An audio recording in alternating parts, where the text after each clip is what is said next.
What up? This is Rashid Davis, former Chicago Bear wide receiver. Yeah, that guy. And you're rocking with the Chicago Clubhouse Podcast, where they think they know everything, but they don't know jack. Hey, young world, what's good? It's your boy Bernard Berrien, a.k.a. B Twice. And when I go podcasting, I make sure to rock with the Chicago Clubhouse Podcast, where they think they know everything, but they really don't know shit.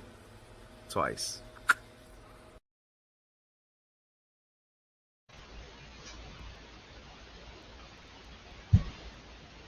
The podcast where we really don't know shit. But our guest today, of course, he knows shit. But before we get to our guest, man, I gotta say, I met my cousin today in Joliet. I ran into him at the store. And I always say I don't have family support. You know, that dude told me he watches this podcast faithfully every Tuesday. He's told me every guest we had on. He's told me everything I've worn. He's told me all of that. So shout out to you, Big L. That's my cousin, Big L. Yeah, so I was saying our guest today knows a lot of shit. He knows how to hit motherfuckers real hard, too. He's also a coach now, but we won't get into that first. We'll get into his career first because that's with the Bears. But I'm going to bring in my all-star team. First up, my man who knows every single stat from every single team since the 80s and 90s, basketball and football. My man, JB. What's up, JB? Yo, what's happening? What's happening? What's up, Chicago Clubhouse Podcast world? What's happening? What's going on, Playboy? We about to do this. We about to talk to the Hitman. Hey, man, come on now. When you wear number in the 40s for the Bears, you got to be a thumper. That's exactly what he was. Man, Let's bring in the second part of the All-Star team. My dude, X Factor, AB. What's up, my guys? How you doing? What's up, AB? what's up, Mike? Mike, man, I'm ready to talk to our guy, man. It's a long time coming for me. What is that shirt you got on, man? Thunder Buddies for life. You never seen Ted? Thunder Bunnies? Yeah. You never seen the movie Ted? Yeah, I did see Ted with Mark Wahlberg, right? Yeah. I've actually got the Bear outfit that I wear to Bears games and stuff too. For real? Yeah. Oh, that's what you had on at that party that night. Yep. You had on that Bear outfit. Yep. Yeah. Oh, that's awesome. I go hard, man. You go hard. Chicks dig that shit, huh? They did. But yeah, man, let's bring in our guest, the Hitman, the Hurt Man. Shit, he hurt people. He hurt feelings too. Now, Coach, like I said, my man Chris Harris. There he is. What's up, Chris? I'm good, man. How you guys doing? Great. All right, man. Awesome, man. Excellent. Making it. Good. So, the Hitman. So, how did that name come about? I mean, I know how it came about, but I'll let you go ahead and explain. So, it came about in college, man. It was a beat writer in college when I was at ULM named Paul Letlow. He did a story on me, and he titled it "The Hitman" when I was in college. maybe my freshman or sophomore year. And that kind of stuck with me in Monroe and just kind of followed me throughout. So he did this big piece, and everybody just started calling me Hitman after that. The Hitman. Yes, sir. They got a ring to it. Well, it fit. First and foremost, it fit. Right. Right. Hey, that's what it's all about, man. I was just trying to knock people out, man. It was a different game back then than what it is now. Man, it was so much more enjoyable watching y'all, man. Like, and I hate to dive right in, but I'm excited, man. So, like, just explain to us and I'm gonna segue to your coaching as well, but like the difference from you playing now into how you have to adjust today, man. Touch on that a little bit, because it's got to be hard for a guy like you who, like, your whole MO was separate man from ball. That was what you did. It is a little tough, but the rules they've changed, so you have to be able to adapt with the rules. But when I was playing and taught, it was like, hey man, you put your face mask right in his chest. It's a different game. So I mean, you hit the guy. I tried to pick a point behind him that I ran through. When I was hitting a person, and so now the game is so much different with the rules. The helmet-to-helmet contact. And I get why they're doing it with all the concussions and the brain diseases that we're seeing, the CTE and everything. So I understand. At the same time, it's different. I mean, when I was playing, you live for jacked up like that. My goal was to be on jacked up on Monday. Remember jacked up. For fans who've been around, they know jacked up. And so my goal was to be the number one spot on Jacked Up when I was playing. And so that's just how the times have changed. If you get one of those type of hits now, you get fined, possibly thrown up out the game, and a 15-yard penalty. So just having to teach the guys, understanding we got a strike zone just like in baseball, try to keep your head out of it. You still can deliver punishing blows, but you just have to make sure that your head's out of it. Right. Yeah, man. So how is that transition, or how was that transition going from the hitman to teaching others to be hitmen, if you will? Man, it was fun. I kind of knew I knew early in my career, probably my second year in the league, I knew coaching was going to be my second career. It was what I wanted to do. Oh, for real? Okay. Yeah, I knew very early. So it was easy for me to retire because I knew what I wanted to do. And so when I got done playing, I think I got cut in Jacksonville my last year playing, and I knew I wanted to coach. So I hit up Chris Ballard, who was here with the Bears at the time, GM with the Indianapolis Colts now.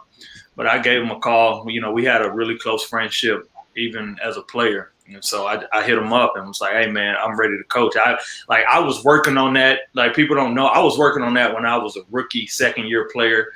Even when I came back, after I got traded and came back to the Bears 2010 and 11, I knew coaching was in my future and what I wanted to do. So I was always building connections and making those connections with the people upstairs on the other side, because I knew I wanted to do it. So the minute I got done playing, I called Chris Ballard and was like, hey, man, he was still with the Bears. And I was like, hey, man, I'm ready to get into coaching. He was like, all right, give me a second, and I'll see if I can help you out. And so they ended up firing Lovey after the 12th season, which was the year, my last season playing. Right. He was like, man, I think I can get you in here for an interview, and the rest is history. So your first job was with the Bears then? Yeah. My first job when I came into coaching was with the Bears with Mark Trestman in 2013 and 14. Ooh. How was that? Right. And what were you, like, quality control coach? Yeah. I was quality control coach, and I was working with the safeties. It was a unique experience. I'll put it that way. It was a little unique, different. Yeah, unique. What exactly, for the people that don't know, Chris, what does a quality control guy do? All right, so a quality control guy, he does all the grunt work. And so, I mean, you guys, Sean Desai's your defensive coordinator. So me and him came in at the same time as quality control coaches. Oh, Oh, okay. So Sean Desai and both of we had 2 quality control coaches. So myself and Sean Desai both were the quality control coaches in 2013. So quality control coach consists of breaking down the tape, breaking down the film, putting all the things into the tape that need to be put in, like formations, personnel groupings, all that stuff. And also it includes the playbook stuff, like drawing playbook pages on the computer, on Visio, on PowerPoint, doing all those type of things. So I had to learn. And Sean was phenomenal for me because Sean had all the computer skills that I did not have when I got into the league because I've been playing. So I didn't have even those computer skills when I got there. But getting with Sean Desai, he really helped me from that aspect of learning the computer, learning how to work PowerPoint, learning how to work Visio, learning how to work Excel, because he had been doing it in college where he came from. I think he was at Temple at the time when we got him. And so he kind of helped me along the way from a computer standpoint and learning how to navigate the computer. And so that's kind of what your job entails as a quality control coach. Nice. So That's Sean still a lot of well. responsibility. Yeah. Yeah, I know Sean very well, man. Me and Sean both got into we both got our coaching chance with the Bears. We came in the exact same year in the NFL. So yeah, I know Sean well. So do you know exactly what type of scheme he's going to run? I'm thinking maybe it's like a hybrid, the cover 3. Like, what exactly are we going to see from him? You know what? I would assume it would be similar probably to what you guys had there with Fangio, and he was under Fangio for a while, and what you guys had there. So I would assume it would be somewhere not too far removed from what you guys have been doing before he got the job is what I would assume. I hadn't really had a chance to watch the Bears play, but I would assume it would be somewhere along those lines. So you haven't been keeping up with us? It's hard, man. I'm trying to get my players. He got his own team. He got to work. I got my guys. I'm trying to get to play well, man. Right. How's you all's preseason going? It's going pretty well. Guys are. I'm excited about the group that we have. I'm definitely excited about our defense. I think we kind of put some pieces in place last year, and we just continue to build off of it. I'm really excited about our secondary, the guys we have in our secondary now. So it's been pretty good. It's been really good, actually.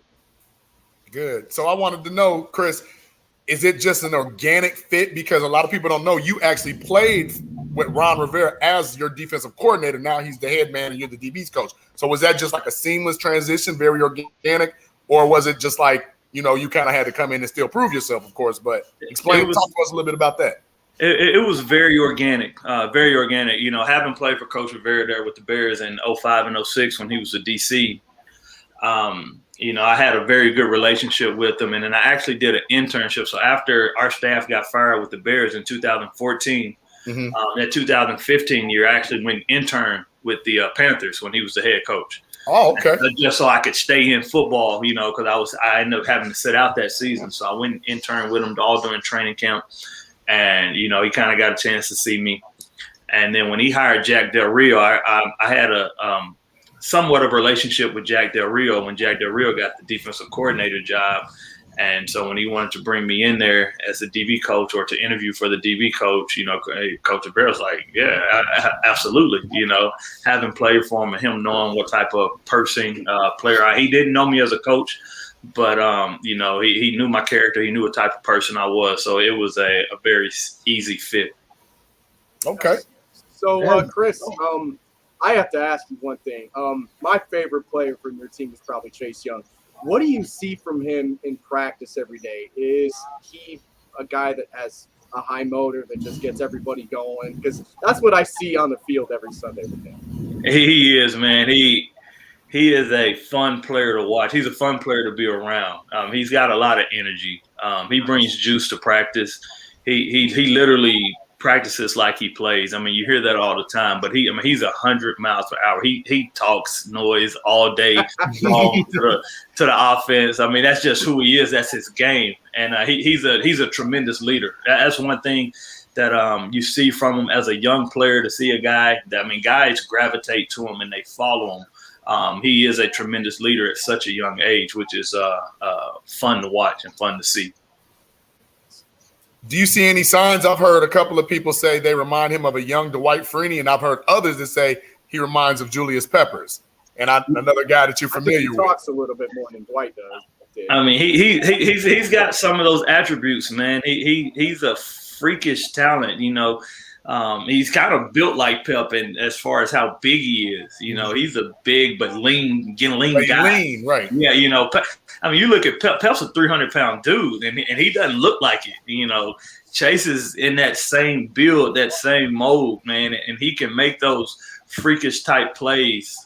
So it's fun to watch, man, and I'm excited to see him play. I'm glad he's on my team. You know, he helps he helps my secondary out a lot with that pass rush, and with the rest of the guys we have up front, man. I think they do a tremendous job.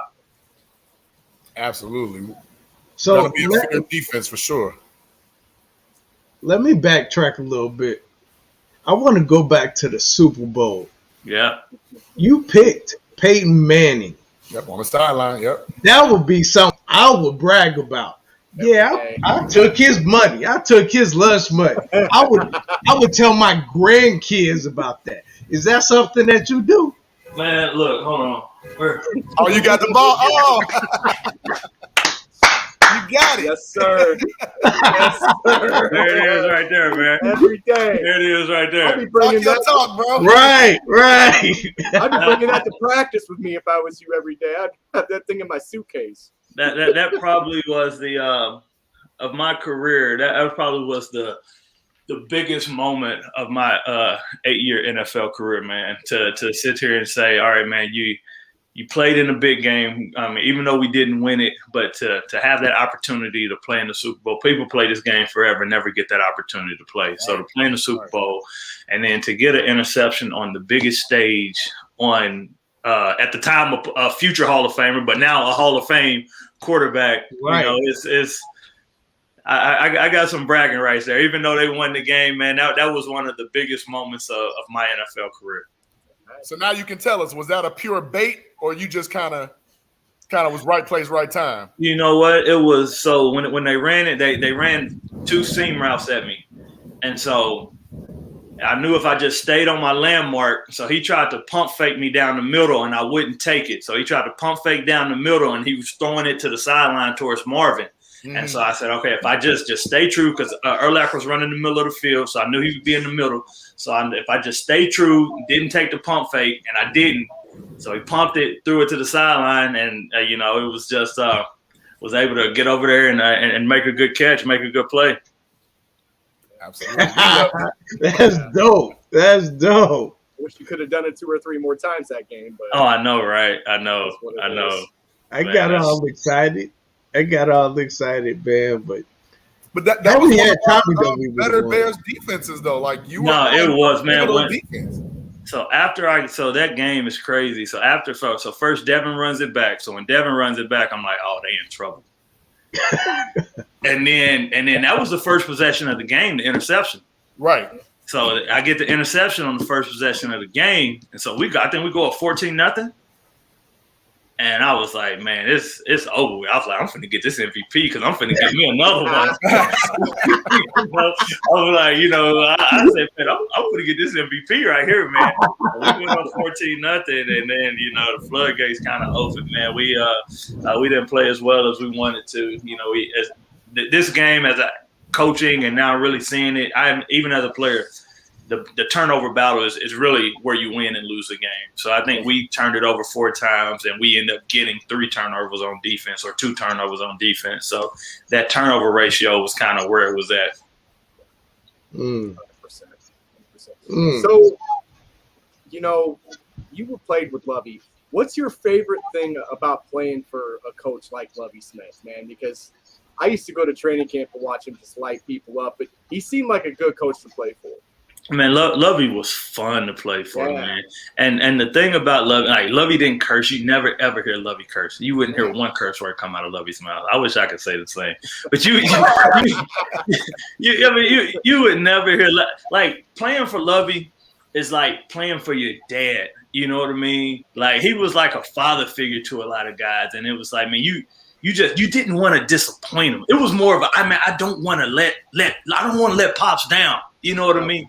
That's what it felt like playing for Lovey, man. He was like a dad in a sense, and you just didn't want to let him down because he treated everybody like, he didn't treat you like kids. He treated you like men, and he talked to you like a man, and that was the biggest thing. So you didn't want to let him down, like letting you. I'm not mad. I'm just disappointed. Yeah, it was like I'm not mad, man. I was like, golly, man, I disappointed Pops. You know what I mean? So that's kind of how it felt. I mean, really, if you ask anybody who played for him, that's kind of what it felt like when you played for him. Yeah, nice. Wow. And we always hear the love for Lovey Smith, man. Yeah. That's, we wanted him to stay. You get let go on a 10-6 season. That's I know that was crazy. Yeah. That's crazy. That was crazy. That is crazy, man. It's hard, man. To win in 10 games in the NFL is a hard thing to do. And so when he got let go after 10-6, I was kind of shocked. I was really shocked when that happened. Any other year, that's a playoff year. What do you think the reason was why they let him go?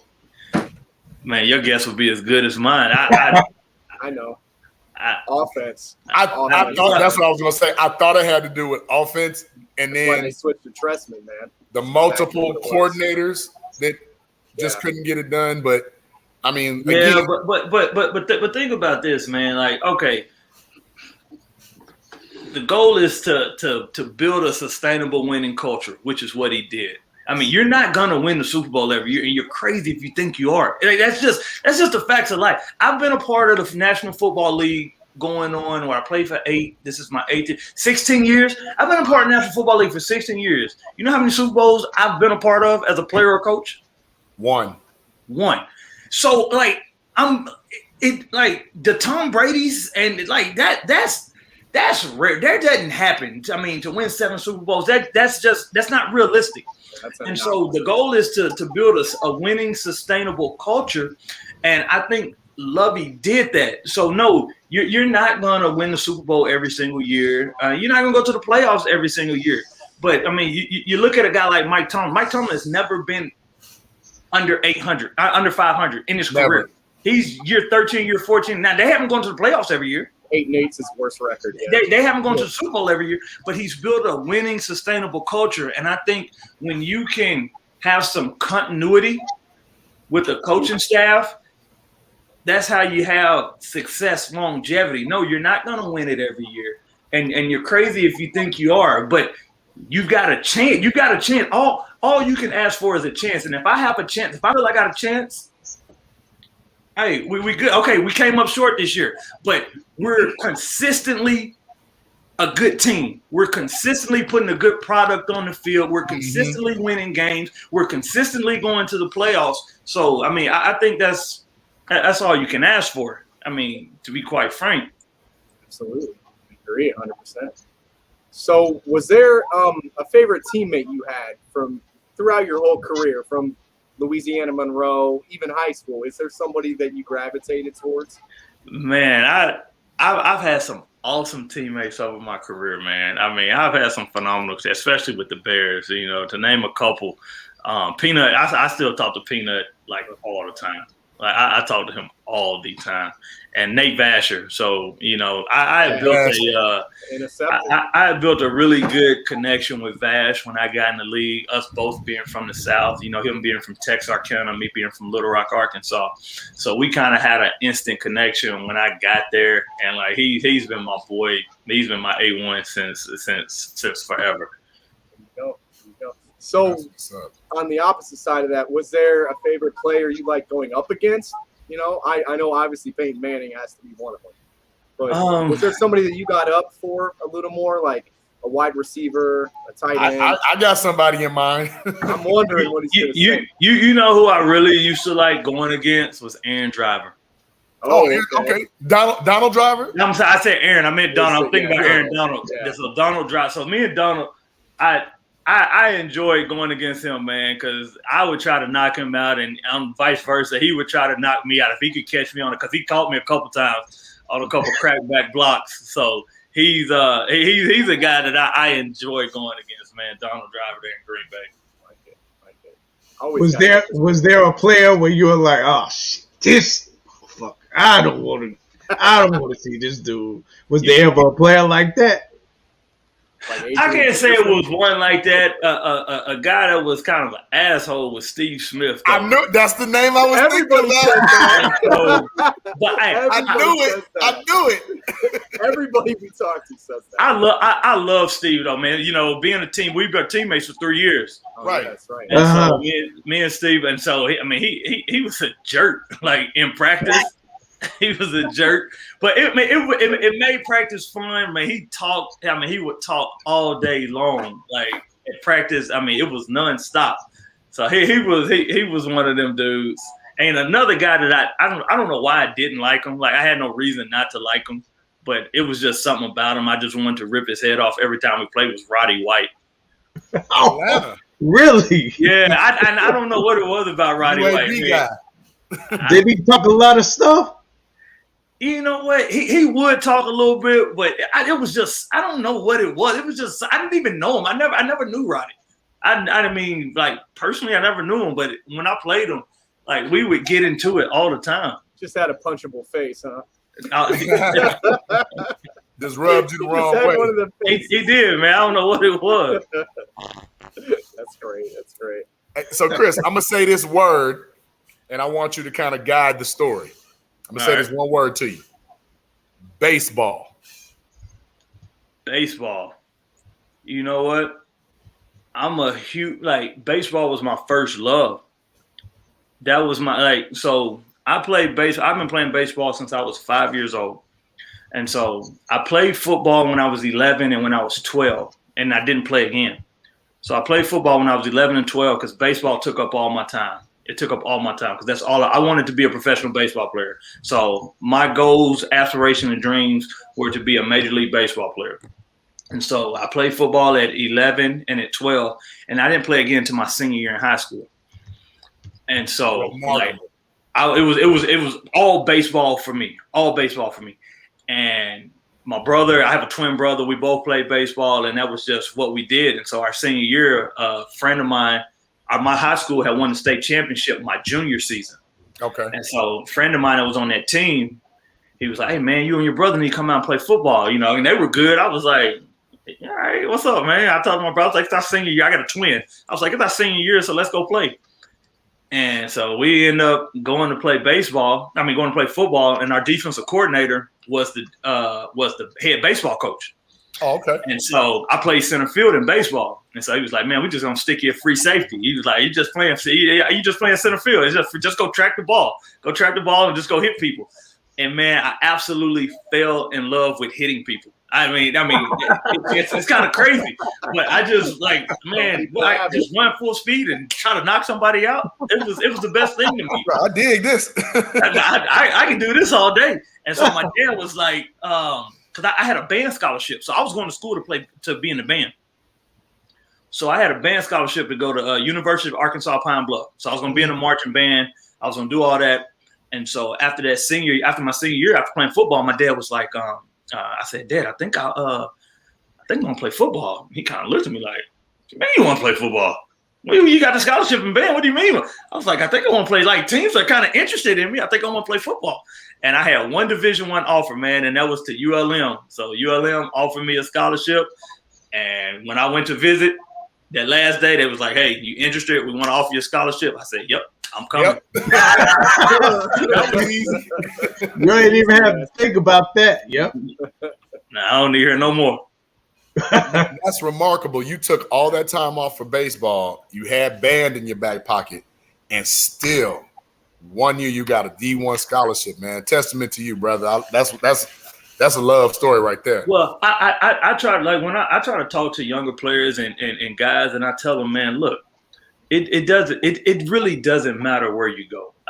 Especially now with Huddle and all the different things that they had. We didn't have Huddle and stuff when I was coming up in high school. So it was like, man, the coaches had to come see you play. But now They don't have to come see you play. So I tell them, man, it doesn't matter where you go. If you are good enough, if you are good enough, I can go on my computer right now at work and I can pull up any school in America, whether it's NAIA, Division I, Division II, Division III. I can go to my computer right now at work and watch any single player in the country. Wow. So if you are good enough, it doesn't matter where you go. You will get an opportunity. That's crazy. Mm. That's wild, man. That is wild because it's like, I didn't know it was that intuitive. Like, right, and this has been so. Huddle has been around, Chris. What about last 8 to 10 years, maybe? Yeah, maybe. Yep. So now that's crazy how now the NFL has adopted that.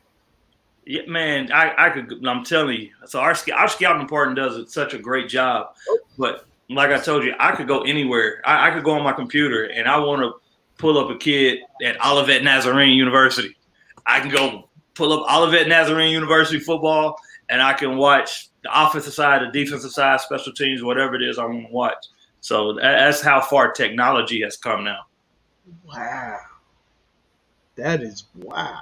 Where did AB go? I got a fly in front of my face. I'm trying to get rid of it. It's been bugging me the whole show. You scared of a fly, man? No, I just don't want to be on camera swatting like a crazy man this whole time.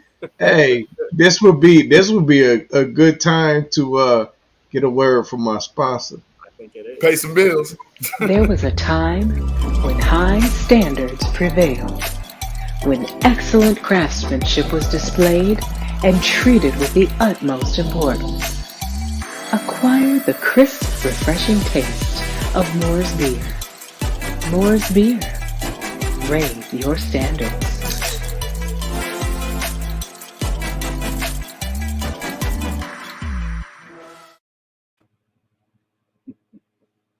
I wish I could get some of that, man.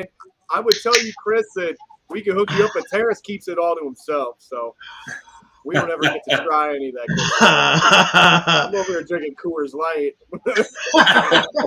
Got this dirty water. Hey, I'm gonna sing you some. I'm telling you, it's coming. It's coming. Okay. Indeed. So, Chris, I know that you said you didn't really follow the Bears that much, but I have to ask you a question, obviously, about Justin Fields. So, I mean, what exactly do you think about our situation about, Matt Nagy's not really playing the first team with him at all. He's going to play this third preseason game, but they're going to treat it like a fourth preseason game. So do you think that's really a good idea to have, this quarterback that's kind of on limbo with Andy Dalton right now, maybe throw him out with some first team rep guys, like just to see what you have in him? Or do you think it's smart to just wait with him? You know what? I mean, that's a sticky situation because that position is the hardest position in the National Football League, hands down. There's no other position because that guy, he touches the ball every single play. And in this league, you need reps. The only way you get better is reps. Like, I mean, you can sit there and you can, all right, watch it on tape, watch it. Okay, you see what he did here, you see what he did there. But that is a position that you physically need to be out there and get live experience. And that is the only way you get better. Because if you don't get the live experience, you only get the experience in practice. Practice is a lot different than a game. It is a lot like the speed is so much faster. You got coverages changing on you. They give you one thing and now they're showing this and now, but they're in this. And so being able to get those live reps, I think are invaluable for a guy like Justin Fields. And so whether he is with the first string offense, second string offense, or third string offense, I think for him is reps. I call it banked experiences. So until you get those banked experiences, it's hard to draw. Like a guy like Andy Dalton, he's been in the league 10 plus years. So he's got banked experiences from year 2, year 3, year 4, year 5. Oh man, I remember that. I saw that. Yeah, I remember that. Yeah. Okay, yeah, they got these double A outlook. Yeah, okay, I remember that. I saw that.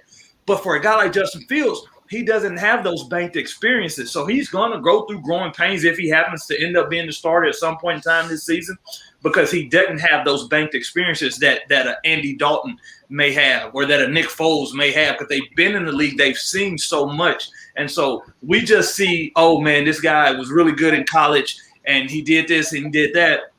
But the college game is completely different than the NFL game. It is completely different, because in college they don't have as much time to meet. They got this 20-hour rule in college. Here in the NFL, we meet all day, every day. I can meet as long as I want to meet. I don't have any time limits. I don't have any restrictions on me. And so the game is a little bit more complex at this level with the coverages that you get, guys disguising. And so, like I said, those banked experiences that we talk about that Nick Foles can rely on, that Andy Dalton can rely on, Justin Fields can't rely on those banked experiences. And I do think he's going to be a really good quarterback. I think he's going to be a solid quarterback.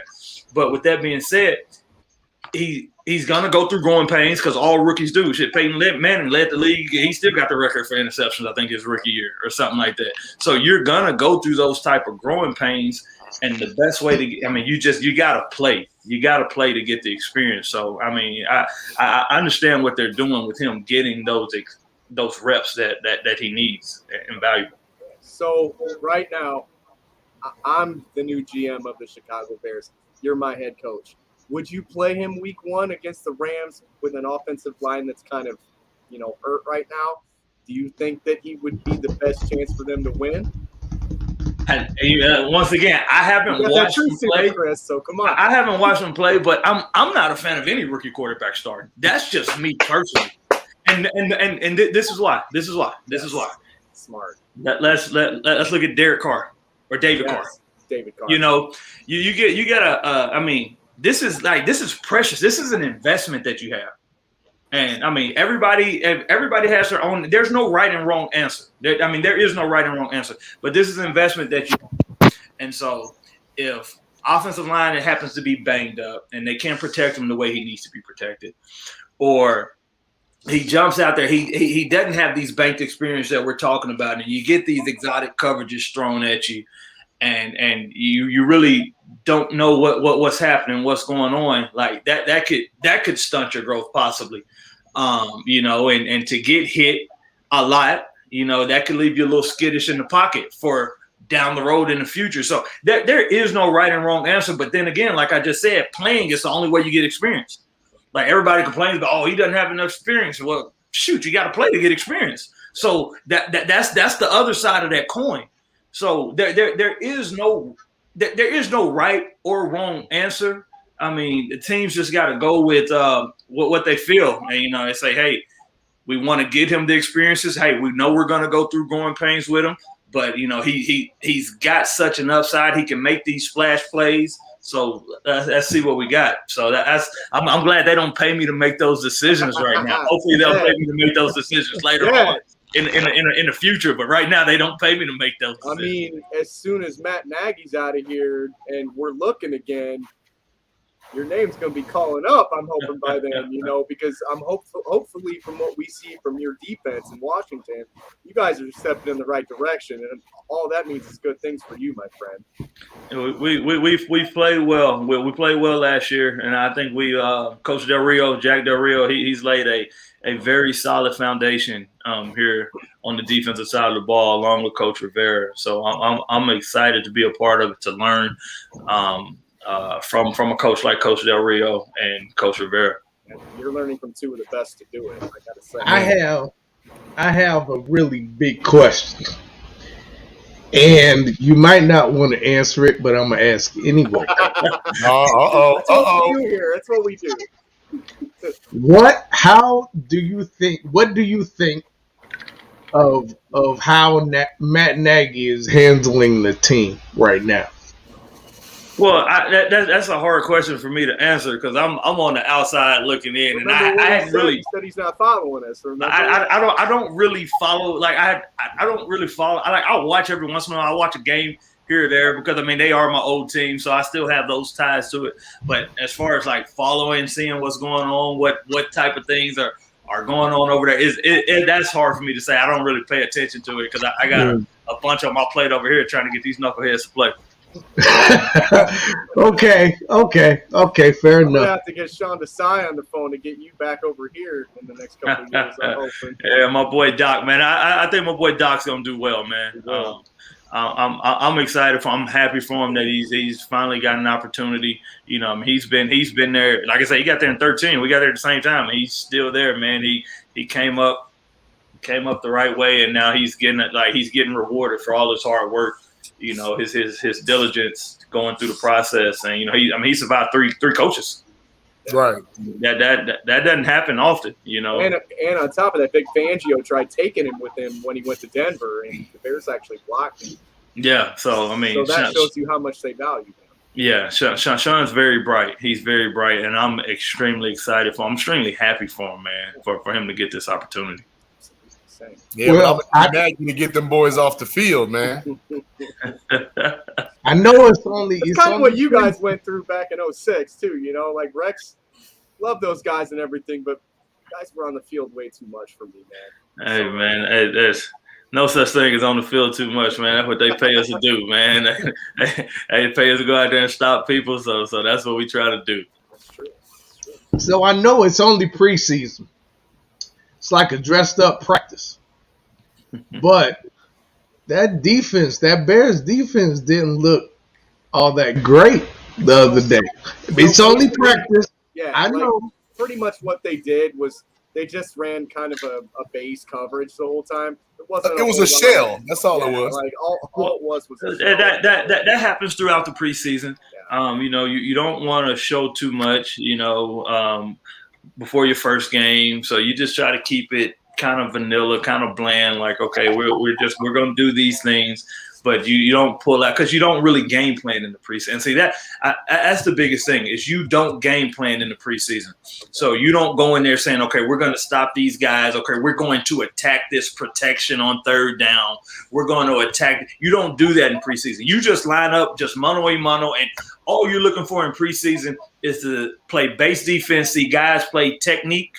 Just play technique and fundamentals and evaluate those guys on the technique and fundamentals and say, is this a guy that can help us win on Sundays when the season comes? So preseason, I don't get too worked up about preseason because we keep it very vanilla, extremely vanilla because we don't want guys thinking too much. We just want those guys going out there and playing at a high level and playing with the technique and fundamentals that they've been coached throughout the practices, throughout training camp, and just see those things come to light. So whether a team scores 30 points in the preseason, 40 points in the preseason on us, we're just evaluating talent at that point because we aren't game planning. We are not game planning.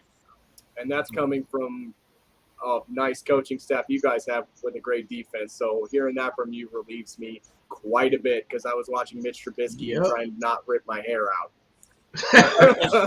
Like I said, hard to watch, man. You don't game plan in the preseason. There is no game planning. So you just we just go out there and play. It's like playing street ball, man. We go outside and we just playing. And I just want to see you play with some technique and fundamental and see if you're doing the things the way we ask you to do them. I do have one kind of question that I notice a lot. Do you guys really coach how exactly to tackle correctly? Because I see it all over the league now. People cannot tackle like they did whenever you guys played. I know that a lot of that has to do with the rules and everything, but do you guys practice tackling at all? We do. It is a lost art form. It is. But we do practice tackling. But like I said, when you during the season, like because you don't live, but even when I was playing, we didn't live tackle in practice. Yeah, we didn't live tackle in practice. But now it just seems like I know guys give a lot of shoulder forms, and so we're not teaching that. It's like, hey, we are wrapping up. Keep your head out of it. Leverage tackling.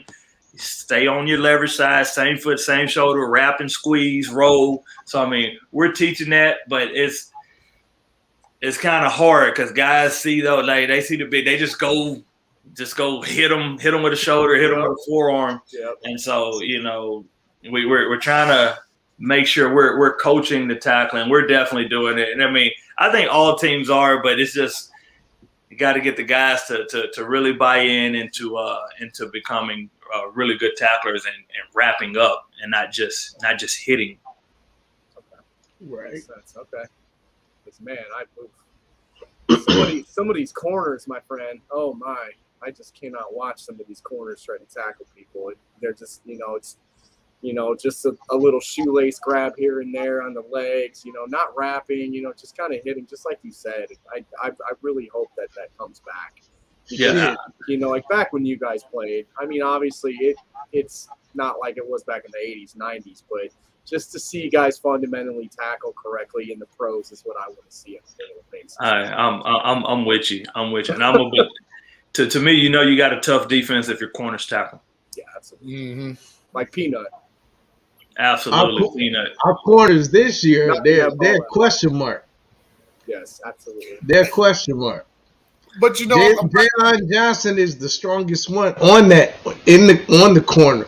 But I'm glad you brought that up, T, because like speaking to Chris, when you see that young talent, like don't you feel like this is the opportunity to teach them the right way from jump, as opposed to somebody that may be a veteran coming over 7-8 years? I'm gonna do it my way. Great question. That absolutely. I think rookies, you can mold them to whatever you want them to be.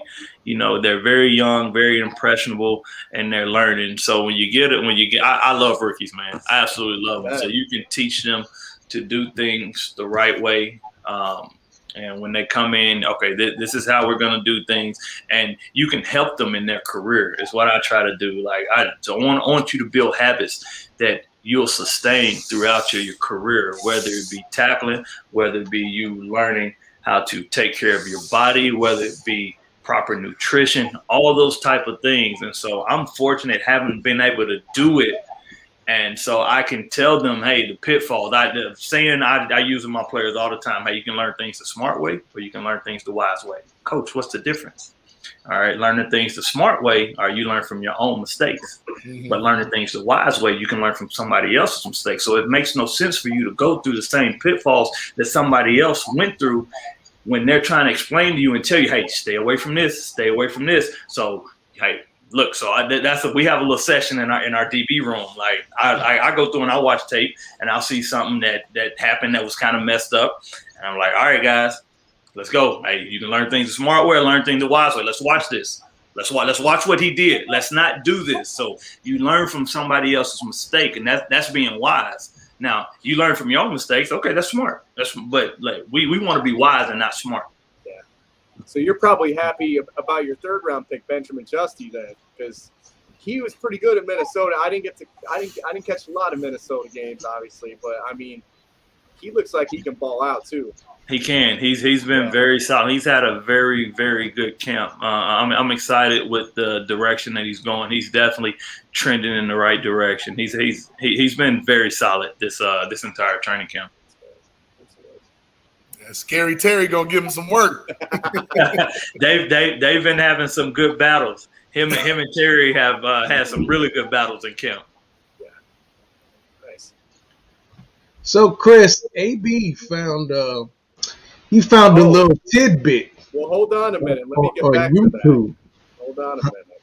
Well, Jack of all trades. you need a second? Well, I can mention something else too. So you're a musical dude. You play the keyboards and stuff, huh? Yeah, I play the keyboard. We told you I had a band scholarship, so I played the trumpet. Right? So I was a trumpet player, man. I've been playing the trumpet since I was 13 years old. Okay. I pull it out every once in a while. I'm nowhere near as good as I used to be when I was in high school. But I was a drummer in high school. I was in the marching band too. So from one to another, salute you there, because not very many of us marching band guys get to go on and have NFL careers. We're usually getting made fun of in high school about being in the marching band, but you definitely surpassed all of us on that. Thank you for that, man. But what I actually found was that you are a pretty good little DJ too on the side. I actually went on your YouTube and found some stuff that I wanted to play. That was in Detroit. I was playing in Detroit at the time. Yeah. Oh, okay. Yeah. So when I got cut by the Bears in 2011, I went to Detroit. Oh, nice. Yes, sir. DJing was so I learned to DJ while I was still in Chicago. So it was the year of the lockout. Oh, okay. So right after the 2010 season. Get that. Right after the 2010 season, DJ Presto in Chicago, he hit me up on Twitter at the time. I was like, "Hey man, you want to learn how to DJ?" And it was so random. It was just out the blue, and I was like, "Yeah," because I've always been into music. Like music's kind of I love music, all genres of music. Music has just been my thing. And so he was like, "You want to learn how to DJ?" I was like, "Absolutely." So after that 2010 season, I know we had the lockout, so.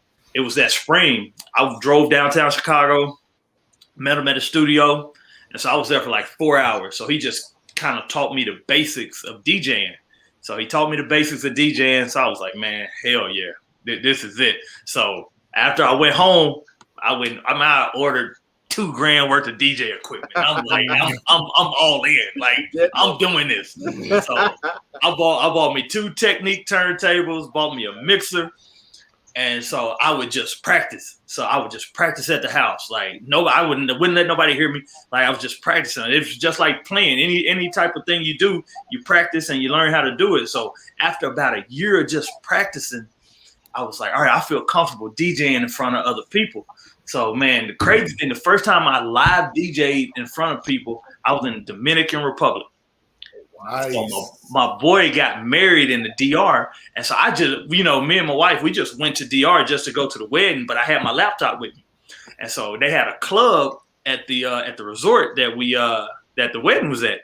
So we go into the club. He had it roped off, and he was like, "Hey man, can my boy DJ?" And the club owner was like, "So he's a DJ?" And he was like, "Yeah." He was like, "Where's he DJ?" He was like, "He DJ all over the place." He was like, he's lying. Like I ain't never DJ. I've never DJ live in front of anybody. He was like, man, he DJ clubs all over the place. Man, DJ clubs in Chicago. He be everywhere. He was like, all right, well, he can get up there. So man, I went back to my room. I grabbed my laptop, brought it because all my music's on my laptop, plugged it in to the turntables, and man, I rocked the club. My first time DJing in front of people was in a club in the DR. And it was crazy. So you gotta realize my confidence was on my confidence level was like sky high at this point. Yeah. It was my first time DJing live in front of people. I'm at a club in the Dominican Republic. And so from that point, I was like, oh man, y'all can't mess with me now. So I would put shows everywhere. Oh man, I DJ'd a couple clubs in Chicago, nice. While I was still playing, and when I was living in Charlotte, I would DJ. I DJ'd a couple clubs in Charlotte, and like some friends would like have birthday parties. I DJ so. It started becoming a little thing, and so now it's just I don't have time to do it, but I still do it. It's a hobby of mine, so I got all my stuff down in the basement. So anytime I get free time, man, I go down. I can rock out for 2.5 hours just DJing. Man, I love music, all genres. You get the Hitman on 2 levels there, then you can make those hits on the field and off the field. Yes, sir, man. Love it, man. I actually used to. So all our mixes at practice when I was with the Chargers. So when I was coaching the Chargers from 16 to 19, like I recorded all the mixes that was played at practice. Okay. So I would just record them. Boom. It's like in the off season, I would just that was what I did in my free time. Like I would record. 20, 30, 40 mixes, and boom, I got it all on the iPad, and we would play them in practice. So that was kind of get my DJ fix. Okay. Wow. Okay. I noticed you was doing some old school mixing and scratching. We don't see that no more. Like Juice. Yeah. No, we don't see any of that no more. No, we don't see that no more. No. It's a fun hobby, man. It is a fun hobby. So, Chris, let me ask you this before we let you go, man. You spent a lot of time in Chicago, right? I did. So I usually ask. Oh God. I usually ask because I'm a food guy. I'm a food guy. I love food, especially fried chicken.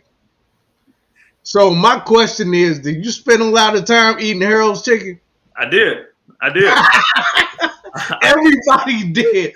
Everybody did. Which was your favorite one to go to? I would go to the one right there behind the team hotel. Behind the Hilton? Yeah. Oh, that's wow, what man. Johnny said. Yep, that's what Johnny said. Johnny Knox told us the other day. Yep. He said he threw up on the field after he ate some Harold. He said he ate it before a game and he went out. He had one of his best games and he threw up on it. Man, and so every time, man, every home game, so I would drive down to the city, boom, get over there, and I would just I go on over to Hurls, man. That was your pregame meal? Yeah, that was my night before game meal, man. Wow, what a great choice, right? Have to get our defense over there, man. Nutritious meal before the game. Oh man, that was had all them nutrients. Hey, you know it's in the sauce, right? Yeah, yes, sir. So you got the mild and the hot, or just the mild? Just a mild. I was just a mild guy. Oh, okay, that works too. That works too. Yes, sir. Mild with So, man. So it was either that or pizza, man. I'm a big pizza guy, so I fell in love with Chicago pizza. Like when I got there in 2005, I was like, man, what is this? Give me your top three. Yeah. All right, my top three. God, I got Illuminati's. Okay.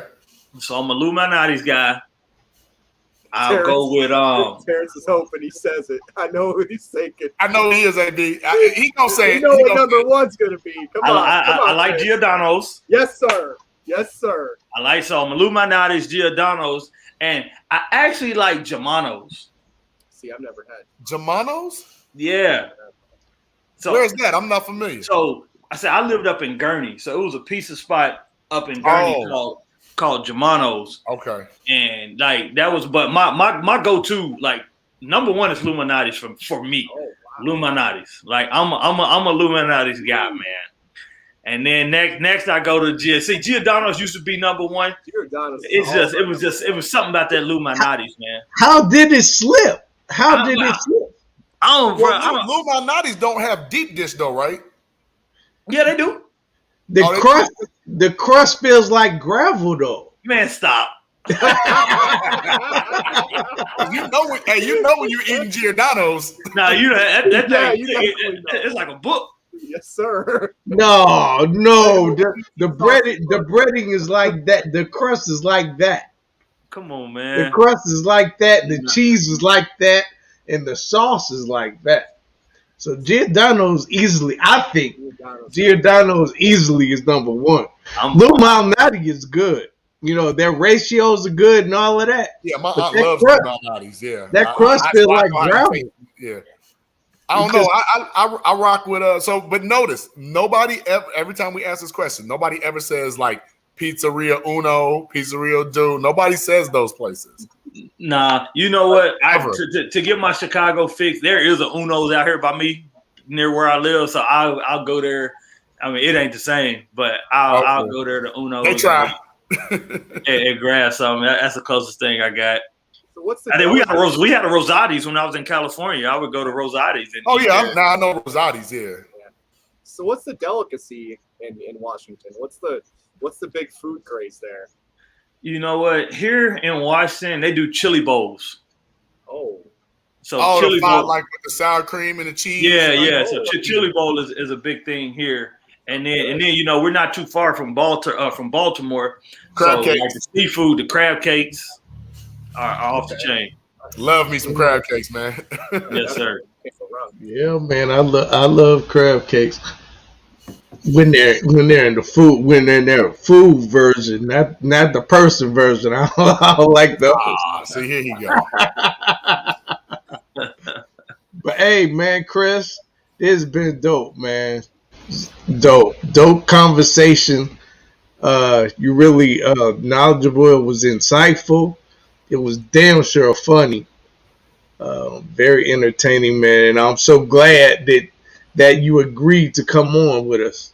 No problem, man. When you hit me up, man, I was like, absolutely. We certainly appreciate it, man. I know you're busy. You got things going on, man. But so we're not gonna keep you, but we appreciate you, brother. Good luck with the season. Except if you play us in the playoffs. Good thing you're not playing the Bears this season. Except when we see them in the playoffs. All right, yeah. Hopefully we see you in the playoffs. Yeah, then that would be the only time I have to root against you, man. Fair enough. But yeah, man, appreciate you, and I'm definitely gonna holler at you later. All right, hey, no problem, man. Appreciate y'all for having me. All right, for sure. Yep. All right, later. Thank you, man. Nice. Wow. Awesome guy, man. The Hitman, live and in color, man. I love it. Yes, sir. AP when they came on, hey, if you wear a number in the 40s, the mid 40s, and you play for the Bears, you got to be. You have to be a thumper. Gary Fensick. Woo! So that's why Eddie Jackson wore 39 and 4 now, because he ain't thumping nobody, right? Nah, he's not even wrapping his tackles, man. That's exactly who I was talking about when I asked Chris that question. And I was about to say, Chris, please go.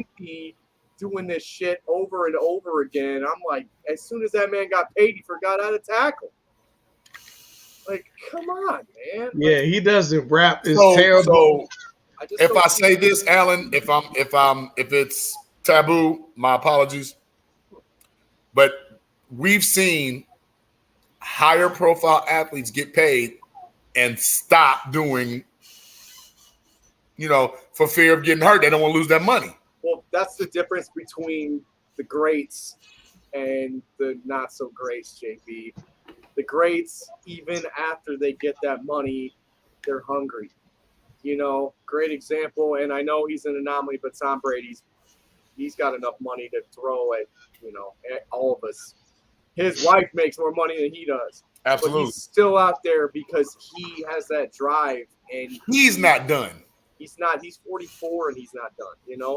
And like you see guys like that, and it makes you wonder what's in their DNA that makes them feel that way. A lot of people say, like, even for another reference, a lot of great musicians have their first album is always their best album, right? Because after they get that money, that drive and that passion just isn't the same. And I feel at times that's kind of what Eddie Jackson is. He's the guy. So he's complacent now. We're going to need just a little bit of a fire lit under him, but I feel that because of the relationship with Sean Desai and the way that I've seen him carry himself with his players, I think he might be the one because, he's favorable. His defense is favorable to what Eddie does best. Go get the ball. I say that, but I even saw in the preseason game him out there missing tackles. Robert Quinn out there missing tackles again. That was bad. That was bad. It was bad, but hey. It's the one I'm talking about, wherever Singletary just trotted in. But remember, that ended up right. That was a touchdown to the left side. Yeah. He should not be able to do that. Remember, he whiffed. Yeah. I mean, completely. Like, you cannot keep doing that kind of shit. And yes, I know it's preseason. But what Chris said is that what they look for is fundamentals.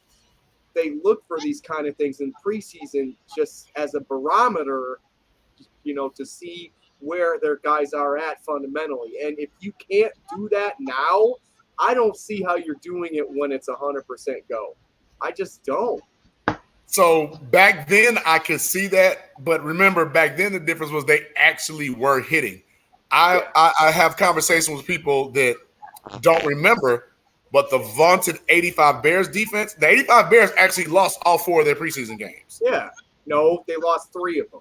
They won. I thought it was they lost all 4. They won 1 of them. I had that argument on my Bears page the other day. Somebody it was a close one, a squeaker. Yeah. I'm not 100% what it was, but somebody on my Bears group had that argument, and somebody pulled up the stat. Actually, they did win 1 game. Okay. But So with them, but see, they were still hitting though. that's the difference, JB, is that they were actually still lining fundamentals. They were still tackling. I don't obviously we weren't really following them then.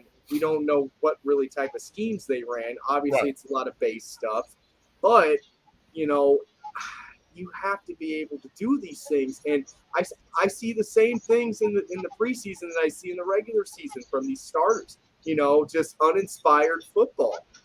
Is So- that Matt Nagy doing that? And, you know, we're over here talking about Sean Desai, about he's going to be the one to bring this defense up. Accountability is what's going to bring this defense back. Oh, absolutely, 100%. But I was wondering about the difference in the hybrid scheme because a couple of times now where we were sitting, my vantage point may have been a little skewed. But didn't it look like they ran a couple of plays where they did a 4-4-3? They had a couple here and there. I mean, Right. It was basically, And that was actually successful. yeah, but they went away from that. See, what they needed to do with Mitch is just like, you know, you and I are talking, man. 8 in the box. 8 in the box. Put 8 in the box. Kill the mid to the check down. Press and kill the mid check down. Do not let that kid throw the ball any less than 15 yards down the field. He is not going to be able to do it. Nope. And all game, I got people overreaction Saturday, man. Just like, oh, it's all Matt Nagy's fault. It's all no, it's not. It's the base scheme that we had setting him up for success. He had over 20 passes that were less than 10 yards. That's the story of that game, guys. That's the only story. And remember, 2 of his longer passes were actually, one was a screen, and the other one was like a little 5-yard flare that just because of missed tackling went for big yards. Yeah. I saw one, I think there was one play where he had a guy that ran, I think it might have been the tight end. He came out on like a little fade streak and he hit him, but wide open guy. Going north. Yes. Yeah, wide open guy. Right. And that was the only one I see. Anything downfield, he was fading guys long. And that was still like 15, 17 yards. Like it was an easy pitch and catch, it was but an easy one. Don't tell me that he's going to do that in the regular season. No. If, you know, God forbid they have Josh Allen get hurt, that's not going to happen. It's not. As soon as they play an average defense to a good defense, that shit is not going to fly. They're going to. That might work against the Jets. Yeah. It won't work against the Patriots, and it won't.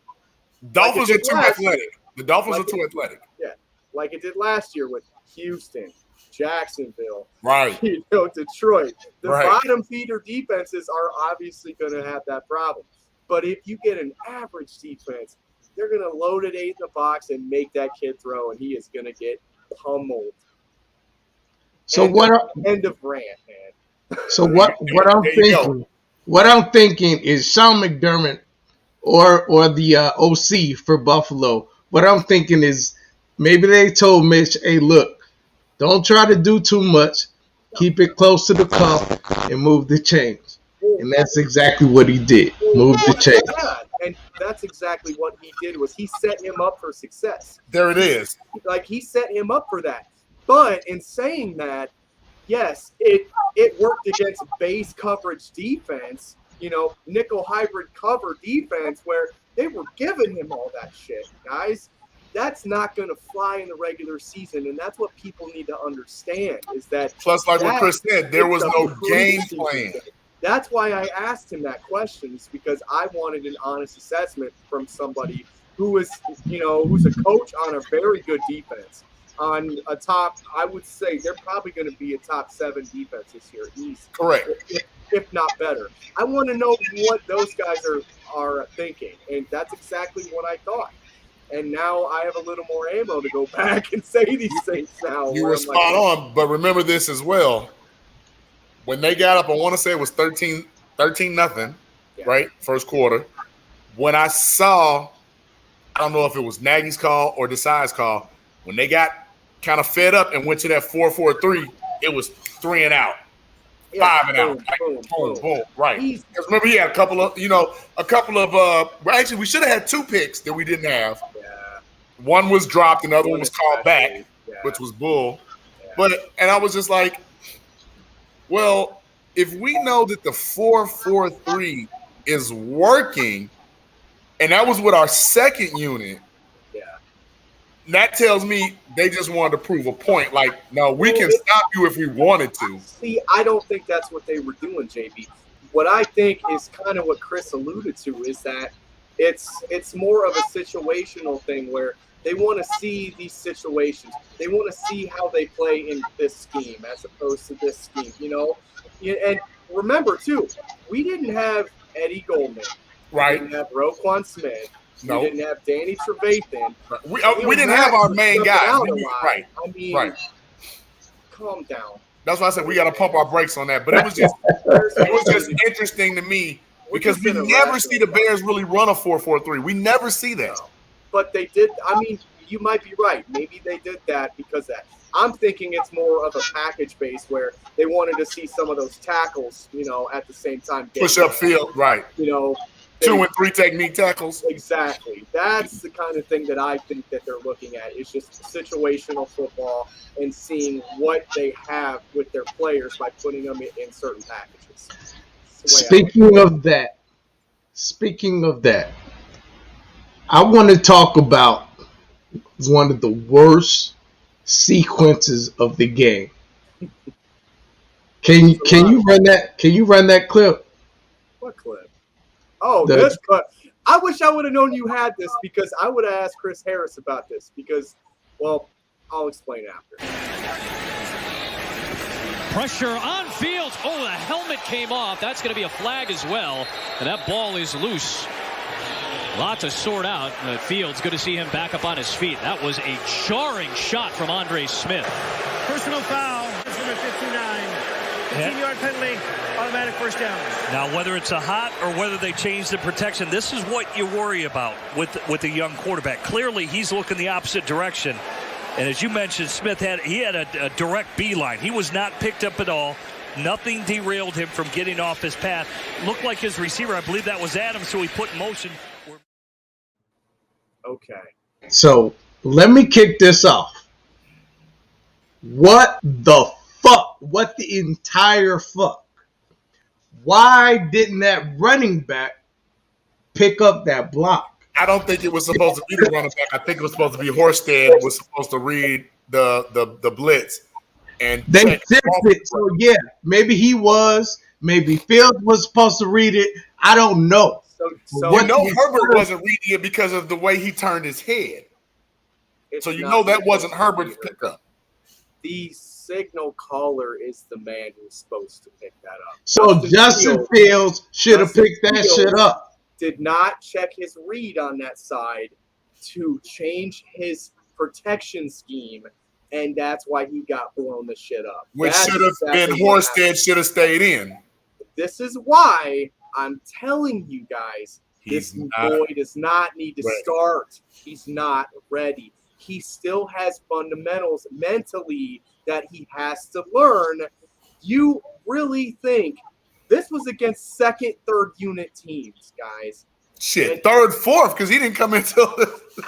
And yes, okay, I understand that. Yeah, you're gonna, as a rookie, you're gonna make mistakes. It's gonna happen, guys. But you're not gonna tell me that he's ready for a hot, number one defense to play against doing this, man.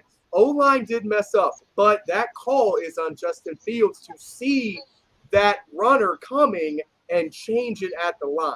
Because it wasn't blindside. It was right in front of his face. I've been listening to linemen all week talk about this play, and they are all saying the same thing. Yes, linemen should, identify things, but it's up to the quarterback to identify Mike linebacker, the blitzer. That's his job, and that's what he didn't do right. Slide right. You can't if Justin doesn't tell them to. They are running what they are told to run. That's why you see a lot of times this happen all over the NFL. And it's because of that. Because whenever they call a play, they could know there's a guy standing there, and they could completely just ignore him and just go after what they think Right. is the right But call. AB, put what Walker said up. Put that back up. So here's the key that got me. He picked it up later in the game, right? Mhm. So either they took him to the sideline and talked to him. He just didn't realize. But He had a teaching moment. he had a smart moment. That wasn't ain't a gonna wise forget moment. He had that a smart hit. moment. He's never gonna forget that hit. His fucking head almost. I'm never gonna forget that hit. I mean, That We shit kind was. of got bailed out because it was high, the I helmet. really wish I could pause this, but just watch really quick. I'm gonna play the beginning real fast and just see how that line looks. Pressure on Fields. Okay, did you notice how that tackle went inside? He went inside. What Justin should have done there is identified the rusher, had his line shift over to where that tackle is going to cover that guy for him, or bring a tight end over to chip. Keep that Horsted, and that's what I You saw have because got they put to Horsted do on the that. hot route. And that's what Justin didn't do, because Justin isn't ready yet. He's not mentally there. He's great. He probably gives you the best chance to win, guys. He can run all over the field and do stuff. But this is the shit I'm worried about with Justin. This is the shit I'm worried about. That could, if that's Aaron Donald, that might be bad. That Oh was my bad God. enough. That was bad enough. That You got would Leonard be Floyd, horrible. You got Aaron Donald. You've got a number one defense on the road in a brand new stadium on top of it. Like, Okay. no, guys. All right. I'm definitely on the Fields This is shouldn't what start I've been train. arguing about. This is what I argued about with Alex Brown when we did the pre-show. This is exactly the kind of thing I was telling him. I'm like, you don't know if he's ready. Just because he scored the best on an aptitude test doesn't mean he has all the information he needs yet. Chris said it tonight. Chris said it. College is different from the NFL. There is a lot more going on that he needs to be able to identify. Can we agree? Us three, can we agree that time is actually Justin Fields' best friend right now? Absolutely, it is. It's not There's only no, his. like we're not rushing, but our fans are rushing. And why is there the need for the immediate rush? Okay, yeah, Diab, same thing like when we call high route recognition. Yeah. Basic scheme, inside guy, the most dangerous. Right. So we used to, back in the day, we used to call it crash if it was an outside linebacker or if it was a corner coming down. But when that tight end had a hot route and you see the linebacker shift to the outside, you're supposed to make that tight end stay, because guess what? If you switch to make the running back chip, that means you got 2 seconds to hit that tight end off that quick, right off the line. And as you saw, that was not available. And they're not getting that separation, JB. That wasn't available. No, that's what I'm worried about. Like, that's why, man, I'm telling you, like, this kid is not 100% ready to go. And yeah, I know everybody's going to say, well, you're never ready till you get out there. Chris even said that. But he also said that he's not a fan. He's not a fan of starting a rookie quarterback. And this is the kind of reason why. Because you don't know how to identify certain things. I heard an interview with Patrick Mahomes where he said after his first year where he threw 50 touchdowns, he didn't know how to identify the Mike linebacker. Really? He flat out said that in an interview. Yeah, flat out said it. Didn't know how to identify Mike linebacker. Instinct helped him get through. I'm not saying Justin doesn't have instinct, but man, you cannot sit here and tell me that if you can't pick that shit up now, that you're ready to go week 1 on the road against the best defense in the league. But see, what Walker said was he picked up the same blitz later on in the game. At that point, I'm glad he did. Somebody whispered in his ear, but against threes, fours. I want to see him do that against ones. He might not get up. That's what I'm saying, guys. I don't think it's. I think he needs a little more fine tuning. Have him in the film room. Great.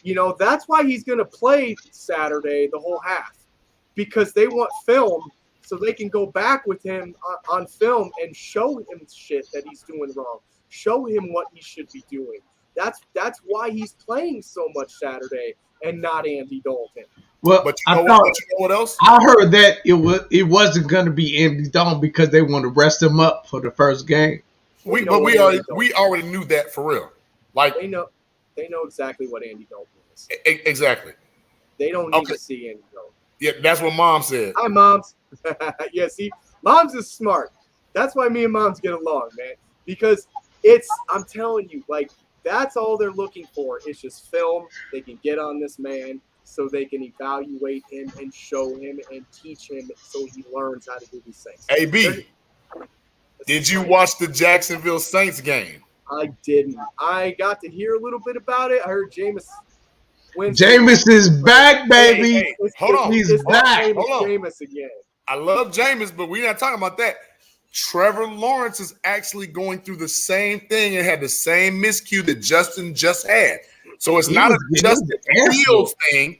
So it's a rookie quarterback thing. I have heard, it's an offensive line thing. Yeah. I have His heard offensive line was terrible. a lot on ESPN radio. I listened to a lot of that. And they've been talking about this exact thing, about a lot of people think Gardner Minshew should be starting just for this reason. As bad as our O-line is, guys, Jacksonville's is worse. Yes, it's worse. They are by far worse. It's and horrible. You want to put this kid out there, a la Joe Burrow last year, a la just like Chris said, David Carr out there, or not David, Derek Carr out there seeing ghosts. He's going to be out there seeing ghosts. Everybody wants to ride Justin Herbert's train. That was an anomaly. That's a different O-line, though. No, that was like a top, if I'm not mistaken, they were 6th or 7th. That's an O-line that had been protecting Phillip Rivers for how long? That's what I'm saying. They were a top 6 or 7 offensive line throughout the league. I remember watching his first game, and he had all the time in the world in the pocket. Justin Fields is not going to have it. He's going to be running for his damn life. We can't have that, especially if he doesn't know how to pick up the linebackers right now. He has to sit, guys. Andy Dalton, let him go out there and get murdered. Andy Dalton didn't play well either because they got a lot of pressure on him too. But again, okay, I agree with you, JB. But here's the second part of this: you didn't have hardly any of your line. You didn't have You had one. You had one lineman. You didn't have A-Rob. You didn't really have Cole Kmet. You didn't really have Darnell Mooney. Cole Kmet played like 2 plays. That's your starting 3 guys. You didn't have David Montgomery either. He didn't play at all. And I'm not saying that this offense is going to be some world beater. I don't. I honestly think it's going to be the same shit from last year. The only difference is kind of what we were talking about with Mitch, is that Andy Dalton can throw the ball down the field. Yes. But what Andy can do in there, he can't do running the ball. And that's why there's so many fans that are pining for Justin, because a scrambling quarterback helps a struggling line. Absolutely. I don't want to see this kid running for his life. But allow me to give a little kudos to Andy Dalton. Andy Dalton is not a statue. He's not Nick Foles. He can run. He can run. He can get up out of there. He just doesn't elect to as much as. Where's the kudos at? For what? Because Andy Dalton is not a statue. He's not Nick Foles. Like, if Andy Dalton needs to move, he can move. But again, if you don't solidify that offensive line, hell, forget the play recognition, forget the coverage. Hell, we don't even know who's our starting center for real. Look, line calls back. Who's been getting his ass kicked in preseason, by the way.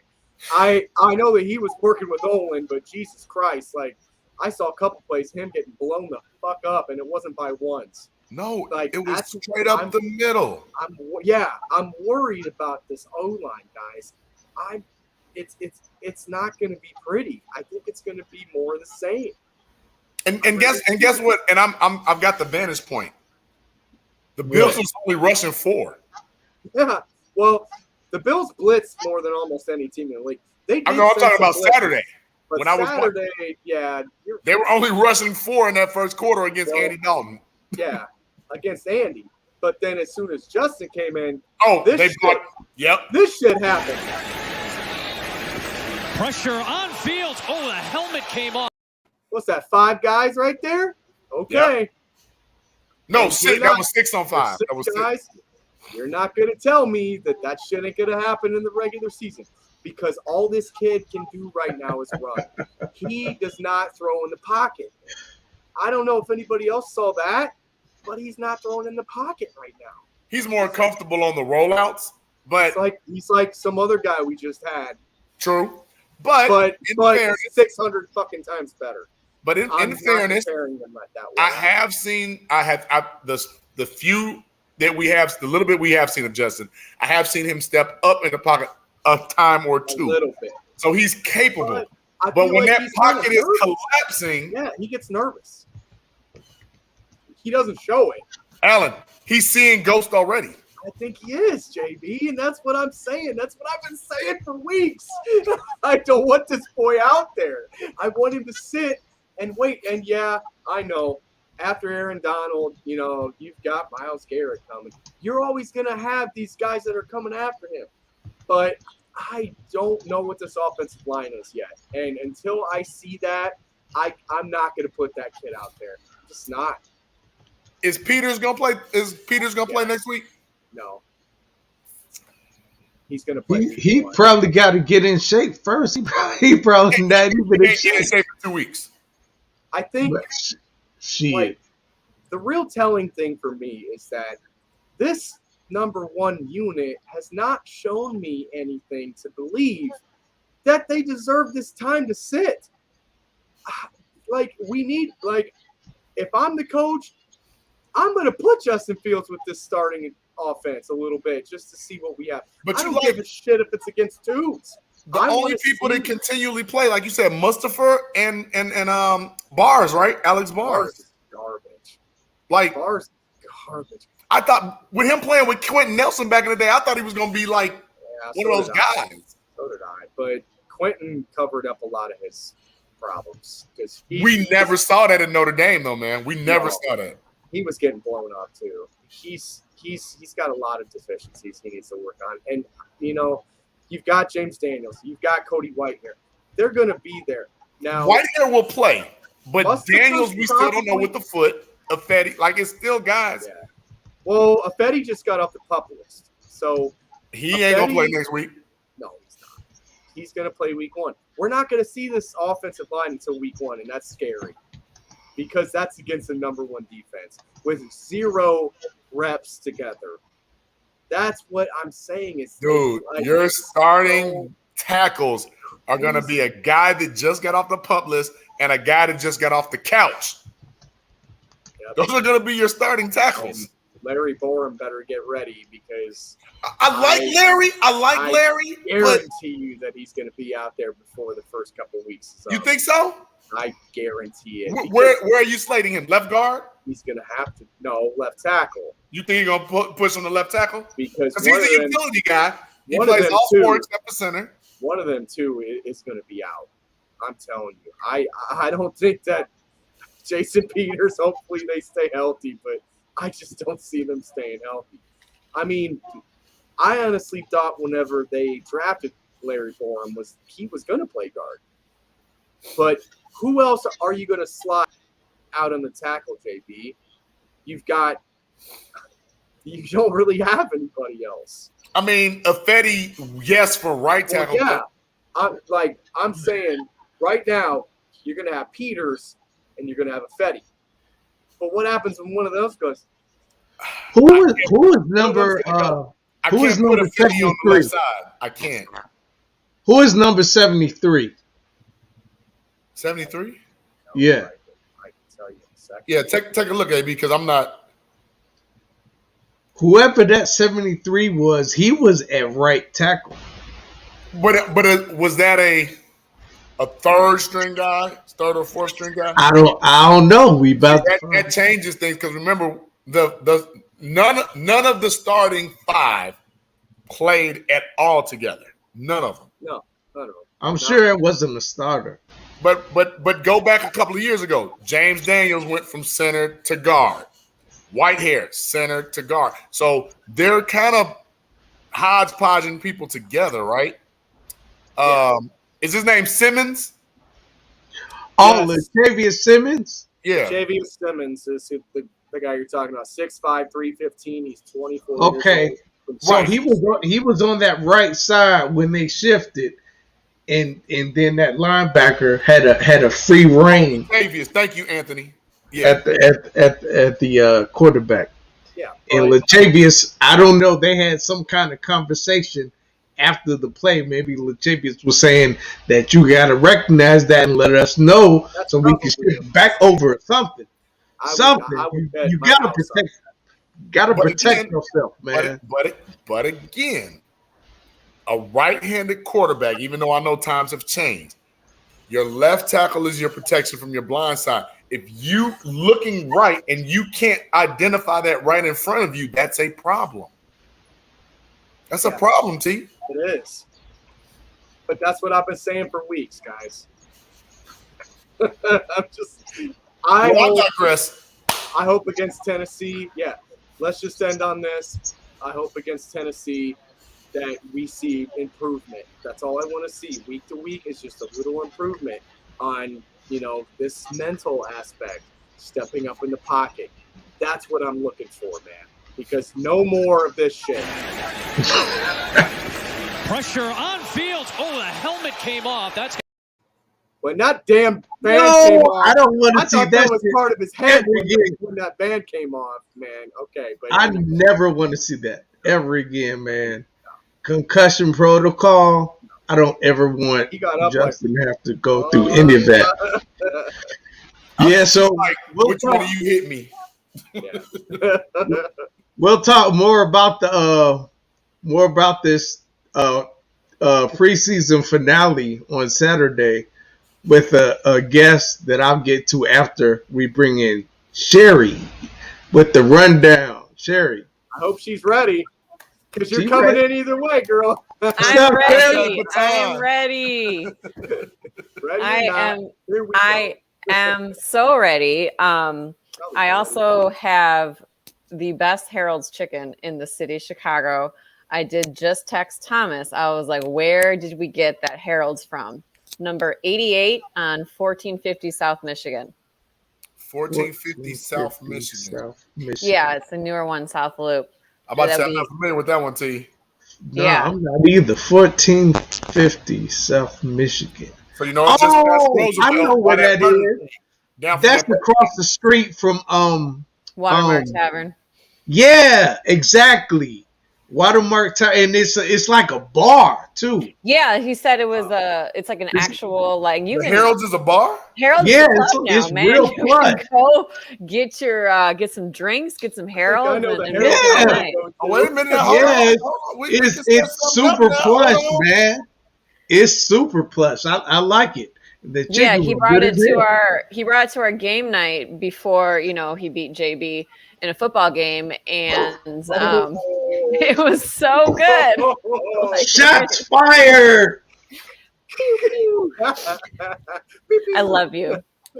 Hey, I threw 5 touchdowns and caught 1, no picks. I did well. Man, 2 overtimes, 42-40. It was a good game. And let me tell you, to that game night, I brought pizza from Domino's. That's right. I always will bring Domino's pizza. Detroit in the house. Look, I was wondering, I know Domino's is not Chicago, but she gone. Where'd she go? Where's she going? Say that shit here. Get out of here with that. Come on. In Ann Arbor, Michigan, man. My parents live right by Domino's Farms. It's and it actually tastes good now. It's not. You said, you said now. It tastes good today. Yeah, I don't know when it was ever good ever. Well, that's Little Caesars. Little Caesars is like. Is it? It's hot and ready. Yeah, is it good? It's hot and it's ready. And it's like That's $7. Little Caesars is terrible. Terrible. I used to have it every day for lunch in high school, off campus lunch. It was Hey. $2.25 for a slice of pizza and drink. That's why. A broke college student, Little Caesars got us through. Damn right. Man, no I'm wonder it gonna was go so to Little fast. Caesars. Trash. Holla. But man, yes, I've been waiting in this back room for hours and Feel bad. hours and hours. Just kidding. Yeah. Yes, I'm exaggeration. so ready for this rundown. Thunder Buddies for life. I need to wear my bear suit one of these days. Please do. I'm just gonna pop in here with it one of these days, just random. Just randomly, just I'm pop just gonna in. randomly like, hey guys. Oh, by the way, I'm not sure if you know AB. Sherry's from Detroit. I've learned. Did you know that? Yeah, she's kind of said that like She's a 3 little times, senile. just like within his last 5 minutes. She's a little senile. I Oh, know. She's okay. I'm pretty sure he saw me write D-Town in our chat. I saw that right Yeah, now. I forgot about that. Come on, man. So I have to ask you one thing. Like, what's it like being a Lions fan? Because, god damn. Like, you haven't won a playoff game since what? Like, 90 something? I don't even. No, I think 90s. Were you alive when they? Damn. That's the only shot I'm gonna take at you. I promise. Look, That's the only shot I'm taking. here's the thing. I'm the only Lions fan in the family because my dad is not from Michigan. He's a Broncos fan. Well, now he's a Brady's fan because he went to University of Michigan. So wherever Brady goes, my dad cheers for. I know, but I do like drunk Tom Brady, so I can get with Tampa Bay Tom Brady. Who does? Right? I mean, it's hard. I was like, drunk Tom Brady. Yeah, he's almost on Gronk level. He is. But yeah, so I grew up watching every Michigan football game. Chris Harris You know, pretty. from. Chris Harris is gorgeous now. But yeah, so I grew up watching every Michigan football game on Saturdays. Sundays was like, yay. But yeah, no, Broncos was actually the main team that my family rooted for. I've just kind of lovable Lions, I guess, because I have a fall birthday. So I see that, JB, and I'm ignoring it. What month? September 30th. You not see anything in the chat about how that's my birthday weekend and we're all going to go to the game? Oh, yeah, that's right. I remember. But yeah, I mean, I went to like Pontiac Silverdome games like way back in the day. So you gotta watch the Lions. You get Michigan that breaks your heart. Every year they're just preseason. Remember, I went to Penn State, so my family, my dad has not cheered for Michigan football since Lloyd Carr left. So that we don't talk about that in that household. I bet not. Nice. And you got the Pistons who are garbage. We were, and you know what? I actually interned for the Pistons in 2005. Oh wow! So I went to all of the my first day. Like I pretty much finished my track season at Penn State. Went to Detroit and started right away. My first game was game 1 against Eastern Conference Finals against the Miami Heat in 2005. Oh, wow. So I got to go to all of the home playoff games that year. But you were there when they were actually pretty good. Yes. Nice. So basketball used to be my favorite sport. Michigan basketball is huge in Michigan. You know, you have Detroit, you have Flint, you have Saginaw. You guys got the number I'm talking one about recruiting class too. I see you, JB. This JB, you put that up all you want. I'm an Illinois fan, so Boo! I'm even worse off than he is. But they got the number 1 college recruiting class coming in this year. I mean, they're doing big things over there. Yeah, we did beat them, and we did win the Big Ten championship. But you guys got farther in the tournament than we did. Yeah, I mean, I grew up with Fab Five as well, so good times. Now, Good I will times. admit, I love the Fab Five. Oh, how can you How not? could you not? How can you not love the It's Fab hard. Five? It's hard. It just So the state of Michigan, as much as we have our lovable Lions, we do have some awesome sports eras. Lovable Lions. That's what I call them. Is there a bag I can put over my head? Here's the thing, though. Okay, How the hell can you love a team that never wins? No, Never. Sherry, don't forget you got a couple of years where the Tigers was on top. Yeah, until we started rebuilding like we did with the Pistons and started trading away Verlander and everybody. And I'm going way back to like the Central Fielder days. I'm going way back. Yeah. But I'm saying in recent memory, we had a good runs with the Verlander era. But again, they were like, yeah, let's trade everyone and rebuild. Same shit the Pistons did. Except Miguel Cabrera, he just hit his 500th home run. Yes, he did. Yeah, awesome job for him. He's a Hall of Famer. But he's you like have these 80 little years pockets old. little pockets of greatness right now, though, happening in the state of Michigan. It's I'm not gonna lie, but I will tell you this. This is what I've been telling people for years. Every single year, Bears fans think that they're going to do something. They think that this is the year we're going to win. Bears fans are you talking to? Because I'm sure ain't not me. you. Not me. There are so many delusional. I'd be like this. So many delusional Bears fans. And as a Lions fan, if we win on a Sunday, I'm like, hey, look at that. We won. And if we lose, I'm like, man, we didn't expect us to win. So, I actually work with a guy that had a friend that put money on Mitch Trubinsky being MVP for the season. Oh, my God. How much money is he going to lose? This was a couple years ago. How much money did he lose? I don't know how much he put in, but he couldn't.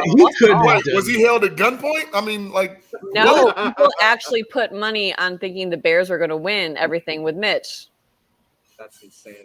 Oh, wow. Oh, that must have been that 12-4 season. That's insanity. I think it was after the 12-4 season. It was the where everyone was. Oh, yeah, the one hit wonder. Yeah. Super high period. Yeah. So Mm-hmm. I have And a I'll tell friend. you, I did cheer for the Bears during the Lovie Smith era. I love Lovie. As soon as you guys got rid of Lovie, I was like, ain't my team. Ain't my team. I actually have a friend. He's a massive Bears fan. He just bought an Andy Dalton jersey, and he was bragging about it on Facebook. I'm like, you must have a lot of money to burn buying an Andy Dalton jersey. How much does that thing cost? $12.99? No, Where are they going? No, the real one was $150. The real one. It was like Who's $80. buying a Dalton jersey? I can see the Fields. Yeah, absolutely. Get that This guy Fields named jersey. Bearlissimo. He's a massive Bears fan. He wears a mask. He's like a luchador mask. He's crazy. He's actually with Phil and Shane all the time. He's on you know what? Bearlissimo. I have seen him. Yeah. Like he's crazy. But I was like, bro, you must have a lot of money to spend because it's the last jersey I'm gonna buy. Maybe he's a collector. I guess. Damn. I think a Mitch Bills jersey would be the last one I would buy.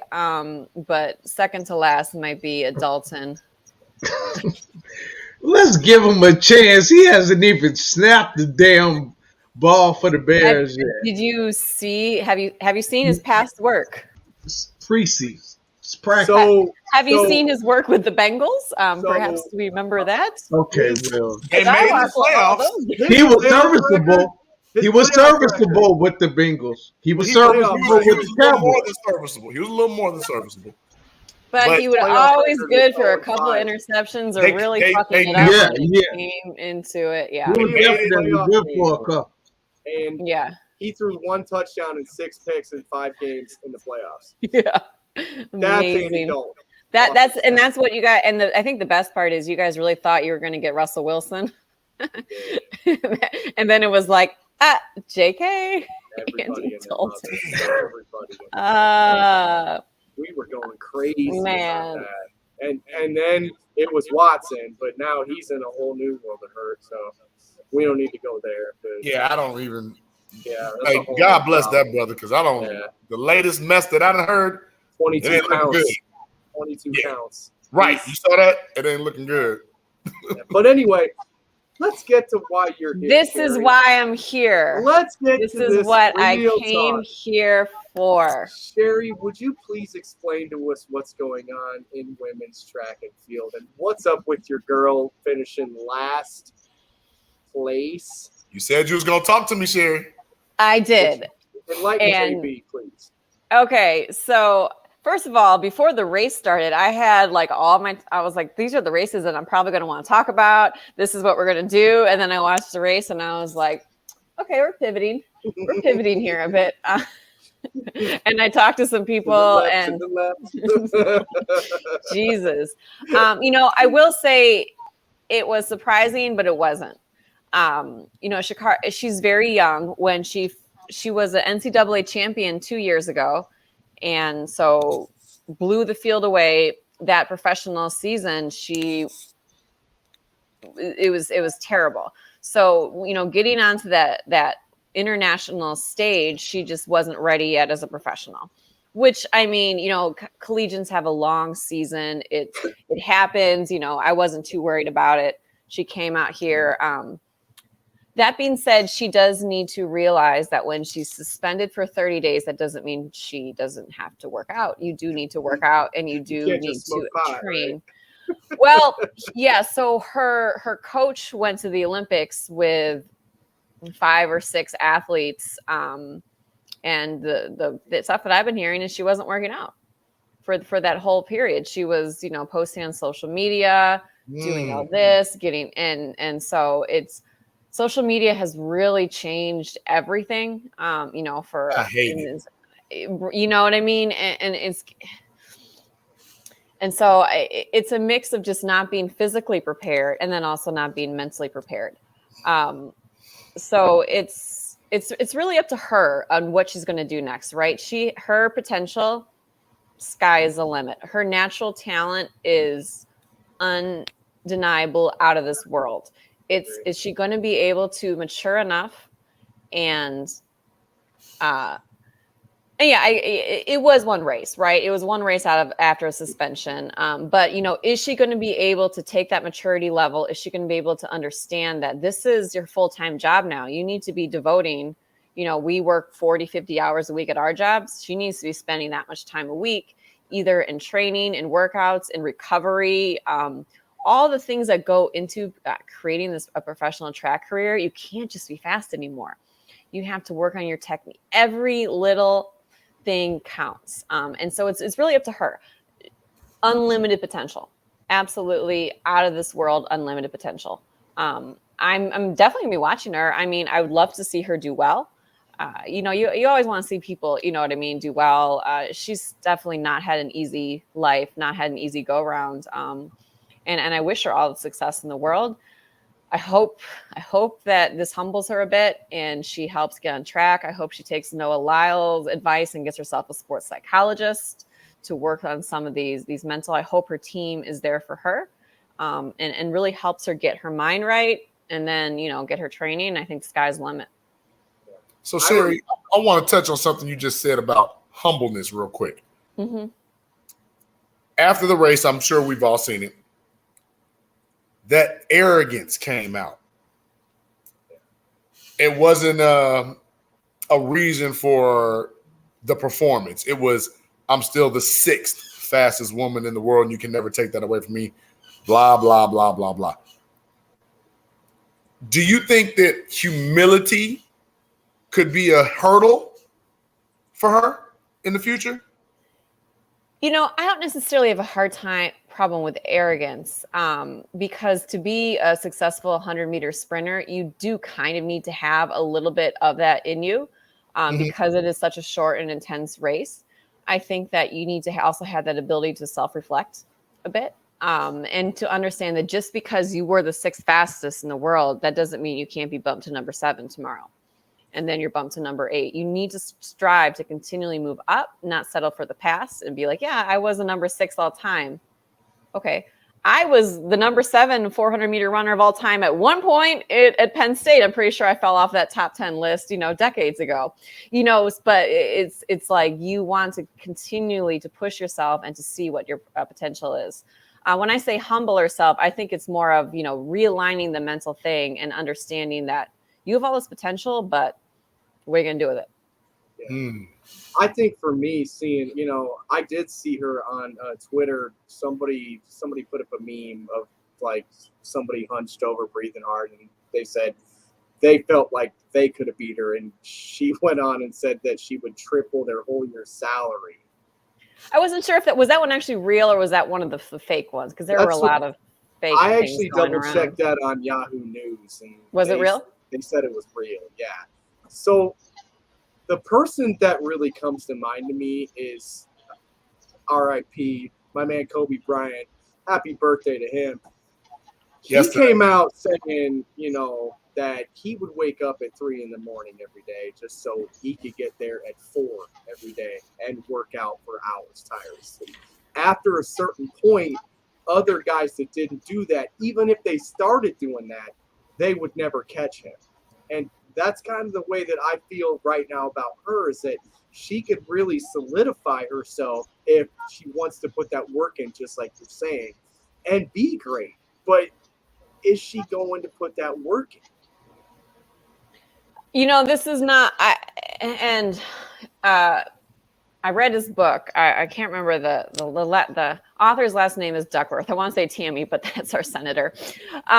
She's a sports psychologist, and she did all these studies on what is that extra thing that someone has that takes them to the next level. So they had studied the cadets that entered.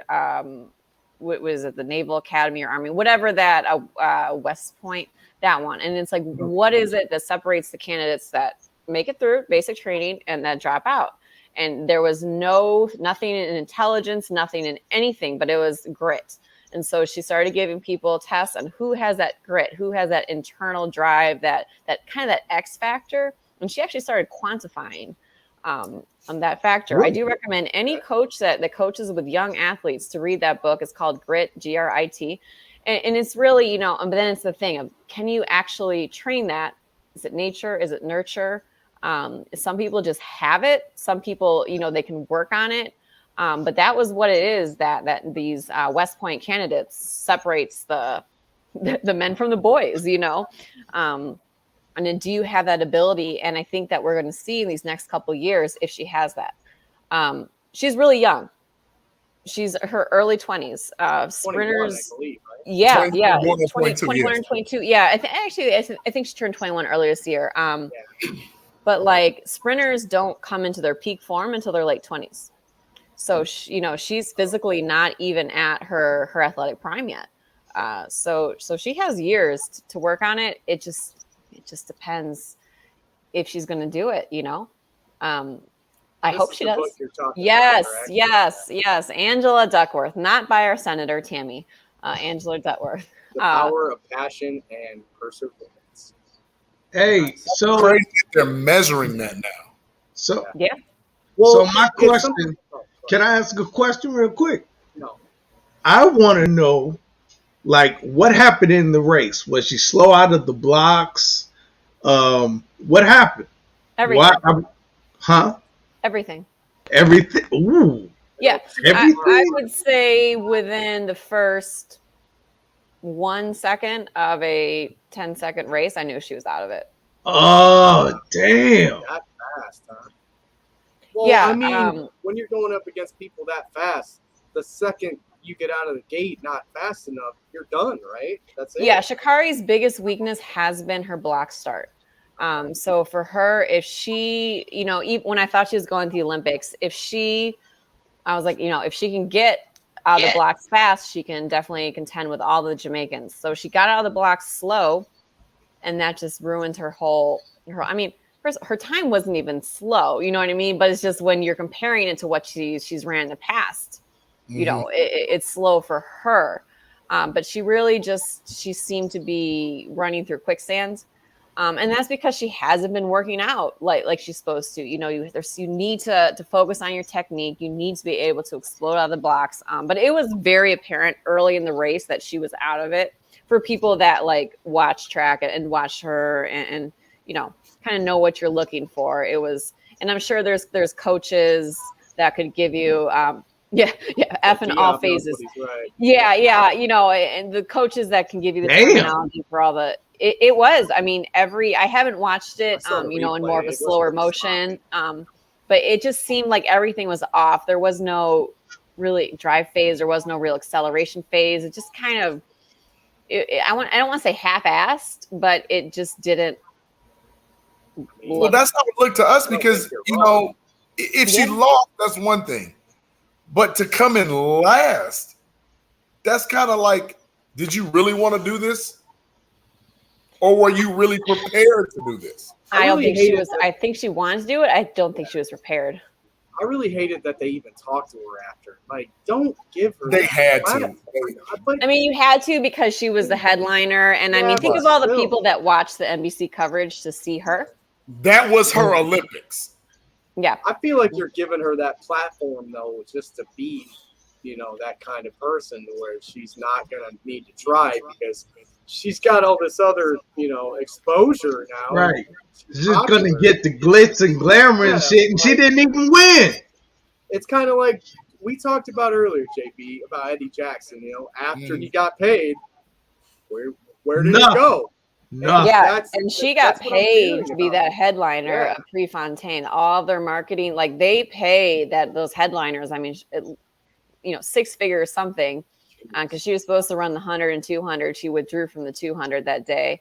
So yeah, I mean, did she bring in a big audience to NBC? Yeah, she probably did make up her worth, but it's like again, but would they have her headline again? You know, that's the question because you figure at that time she's got a month of training to where those other 3 Jamaican ladies just came off the Olympics. Jet lag, all this. Jet lag. I'm tired. She was not training though.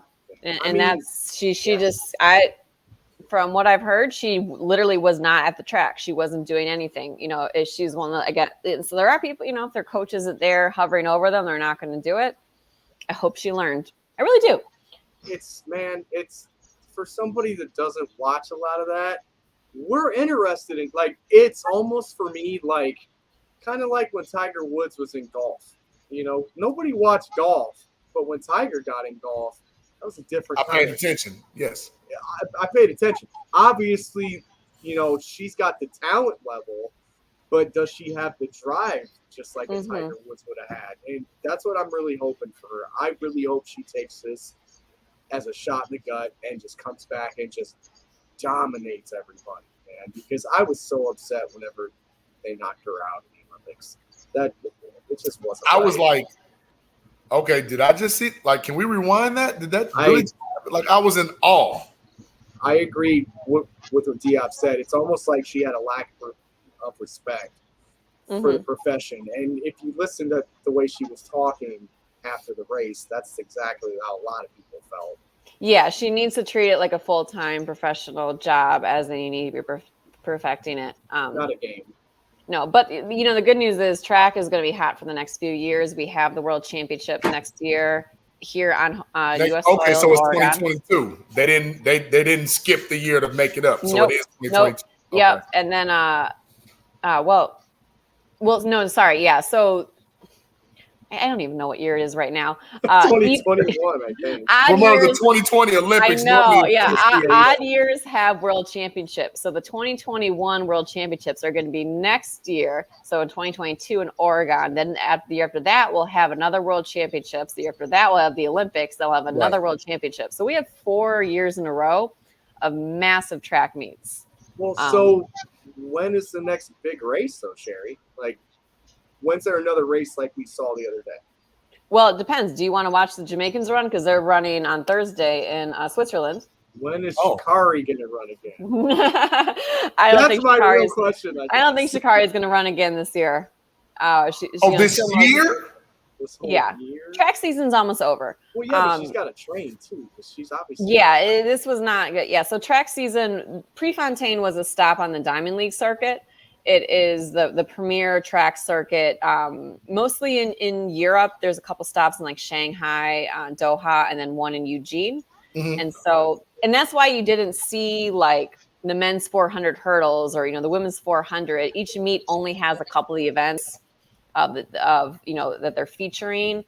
They get points and they qualify for the finals of the Diamond League. And then you crown a Diamond League winner. So that is how the world track circuit works. Okay. So when I see indoor track, those are not the same people. I mean, a lot of the top people don't run indoor, or they might run 1 or 2 races just to sharpen up. You'll see more of the B level sprinters running, or track people running in like next year on even years they have the indoor world championship. Right. You won't see like an Allison Felix, running in that, right? But you might see the girls that got 3rd and 4th at the U.S. trials and the 100 running it. Okay, So gotcha. it just depends. Some of the northern athletes, people that train at better indoor tracks might run a little bit more indoor. Depends on their training plan. But yeah, some people just train straight through it. It really depends. Gotcha. Okay. So I personally love indoor track, but one more question for me, right before we let you go. Have you ever heard of this thing called double dutch? I was just curious if where the fuck are you going with this, man? God. Where are you going Maybe. with this double dutch? Maybe. You ever heard of this double dutch thing? Is it a sport, Sherry? I have heard of it, and I do believe it does fit the definition of a sport. Thank you, ma'am. Thank you. You know what? I need to go pull this up. Just. So, is potato sack racing a sport? I gotta pull this up for her real quick. Potato sack racing, chase. Thank you for that. That's all I needed. That's all. Fuck out of here with that, man.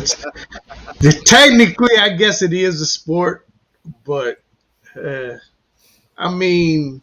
Wait a minute. Did you just say that? Yes, I did say technically. I'm pulling that clip. I'm putting it on Facebook. Technically, it is a sport. Okay, but this has been an ongoing conversation with us for the last couple of weeks. Terrence put it on Facebook, and everyone was like, "You got here, Sherry." Yeah. Oh, it has been going back when I started with these guys, like 4 months ago. They were arguing. SP started this whole shit. She started this whole thing because she does double dutch. So she gets mad when I say that shit is not a sport. So she goes back and forth with me all the time. AB and AB doing double dutch. Let us know, and we will have them do a battle. Ever see me doing double dutch. Hey, so I don't is have hopscotch That's a fair. sport? Yeah, you don't have to. Is hopscotch a sport? But double dutch has competition. Hopscotch. He said hopscotch. Gary, thank you. Double dutch has U.S. championship competitions. That makes it a sport to me. So I agree, but what? I'm gonna contradict myself on this. Just hear me out. Table tennis is an Olympic sport, correct? But to us, that's just a game. Fair. It's just a fun game, right? Double dutch is a game. Double dutch is a game, isn't it? So all of us are around the same. 3 sports that do not contain a ball that are considered sports are what? Track, gymnastics, and swimming. Track has a ball if you call the shot put. Well, it's a ball. What's this say here? Track and field. Sport, an activity involving physical exertion and skill in which an individual or team competes against another or others for entertainment. That's BS because NASCAR, I don't care what people say, NASCAR is not a sport. We all drive. No, that ain't no fucking sport. That's not a sport. That's a skill. You know how much physical endurance those guys have to have. But yeah, you do need a lot of endurance to do NASCAR. Have you seen me drive, Sherry? Have you been in the car with me? No, I don't think I want to either. I can pull the NASCAR. Big difference, man. Big difference. All right. So maybe just hold on, bring that comment back up. I want to get away from that one real quick. No. I didn't want anybody to see that one. I saw Chase. I saw Chase on that. They were playing Chase. That's a fucking. Oh, you mean tag? They have tag. I actually watched that. They were playing tag. It was competitive. I will whip your ass in tag. They were going hard in tag, man. That's not a sport. like jumping off and shit. Like they were going yeah, like, woo, I bet you can't catch me. I watched the whole thing. It was so intriguing. I watched it all. Like, yeah, that takes a lot of physical skill, and it is a competition for entertainment. Hey, Alan, I have zero. It's some bullshit. It is some bullshit. That's what it is. I said I have zero ninja training, so I can't do that stuff. Yeah, that parkour is serious, but what the fuck is this? All right, so why don't we thanks for that rundown, Sherry. So why don't you stay in here with us and let's do some shout outs real quick and let's go. Let's leave. Vamoose, bye-bye. But no, we're gonna do shout outs first, AB. Sherry, why don't you go first? Ladies first. Ladies first. Oh shit, I wasn't prepared. I didn't know I had homework for today. Yeah, that's what Terrence does here. Like, he just puts people on the spot. He did that shit to me too a couple times. Don't worry. You'll get used to it. Trust me. That's what he does. I'm gonna shout out to JB though, man, because hell of a fucking game on Sunday. And I told him this before the show. We have a new rusher on my team, and I was like, "Yo, JB is a vet." I was like, "He will try to pump fake you. Do not fall for it." First play, he pump fakes, and then he fell for it. I was like, "God damn it!" So my shot, he got it under control, but my shout out was definitely to JB, man, killing it still, having a great fucking time doing it. Always a pleasure to see him out there on Sundays. Thank you. Old man JB. Old man MVP. Old man MVP. That's what I call him. So I guess I'll go next. So Sherry, first and foremost, thank you for jumping in and dealing with our asses, because I know that we're a bunch of clowns here. So thank you for coming in and gracing us with your great content, as always. Fans, we got Diop, Anthony, saw a couple others in there. My buddy Chris didn't have a lot of chat tonight for some reason. Not really sure why. I usually can't shut these people up, but today, man, not a lot of chat going on. I think that Bears game on Sunday made everyone very a lot of people quiet. watching, but nobody wanted to comment apparently. Someone was all into Chris Harris's looks and shit. Yeah. Someone said he was gorgeous. Don't disagree. Shout out, obviously, Chris Harris, amazing guest, man. He insightful, on point. He told it like it is, just like we always like here, man. And you, Terrence, you, JP, always thank you guys for letting me jump on with you every week. That's all I got today. Oh, wait, you know what? No shout out to you, Terrence, because I ain't got no mores. I just changed my mind. That's all right. That's all right. No take backs. No take backs. You already shouted it out. You can't take it in my pocket already, guys.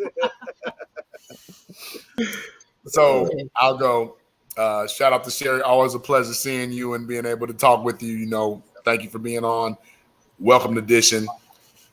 Thank you to Chris Harris, like AB said, telling it like it is. And like real talk, if we can catch that man during their bye week, would love to speak to him again.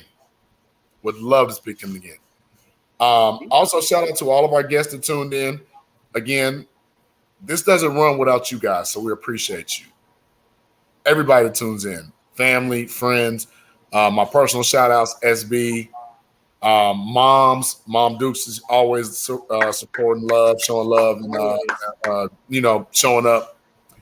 And just shout out to my crew, man. AB, T Nick, Sherry, like I couldn't ask for a better crew. Like everything is just so organic and just is so right to where this, like I look forward to my Tuesdays now more so than I've ever in my life. So shout out to you guys. So I do have to make a little bit of an announcement. I wasn't going to do it, but my buddy Diop just asked me a question about if I had a podcast. So I haven't told anybody this. So I've been working on the side a little bit. I might be starting my own Bears podcast very, very soon. on our network. It's going to be more of like a call-in, fan questions, hopefully some guests here and there. I will let you guys know a lot more about that soon. But Absolutely. I just want to throw that out there. JB, T, always a pleasure to have you guys on. I'll probably have you guys on mine. JB and me go real hard at each other on stuff, so I'm most definitely going to be asking you. But that's in the works right now. I've got some homework I have to do about it, guys, but I will most definitely be letting you know as soon as I get that rolling. What, I don't get to come on during Lions Week? You are not coming on at all. Bullshit. No, he's joking. I know. You are a knowledgeable Lions fan, so I will need someone to talk to about that team on Lions Week because I'm not paying attention to them. Jesus Christ. I just know that their coach is insane. I absolutely love it. He's biting kneecaps and shit. That's the only thing I know. This dude is like snorting Red Bull. Last week, I was like, wait a minute, what? He was talking with the media about he drinks like 2 venti coffee, which if anyone knows what a venti is, it's a large Starbucks coffee. He drinks like 2 of those a day and like 4 Red Bulls or some shit. Like he's insane. Like he's insane. Like the man is nuts. He's talking about biting kneecaps and shit, man. He's biting kneecaps. He said that in his presser. Yes. Oh my God! What the fuck? Yeah, he said, "What in the holy cannibalism is going on right now?" He is the holy grail of coaches to talk to, man. He's oh nuts. My God, absolutely man! Love What it. the hell? Absolutely love it. But yeah, guys, I'll let you guys know as soon as I know more about that. So. What the fuck is this shit? The 3 guys need to kiss now. Get the fuck out. I didn't even put that up. Who is that? We didn't even put that up. I didn't even put that up. So okay, who is that? They are crazy. Someone got some weird ass fantasy shit going on that ain't happening, guys. Hey, but they said they're gonna subscribe to the pod, so that's cool. But don't ever say no shit like that. Keep saying it. Thank you. I appreciate the commentary. Sherry's like, keep it coming, guys. Just keep eating. Come on. Sports. Entertainment. All right, so I guess I'll get into my shout outs real quick. We do love each other. Everybody in the chat. Diab Sweat. How do you say it? Sweaty Xenon? Sweaty Xenon is right. I'm not even gonna say that. I'll let you say it. Oh, moms. Mom. Right. Definitely mom. Moms is always our number one, man. Always. We appreciate you, Mom. Always. Aunt was in there too. Smartest fan we talking got. stuff. I did.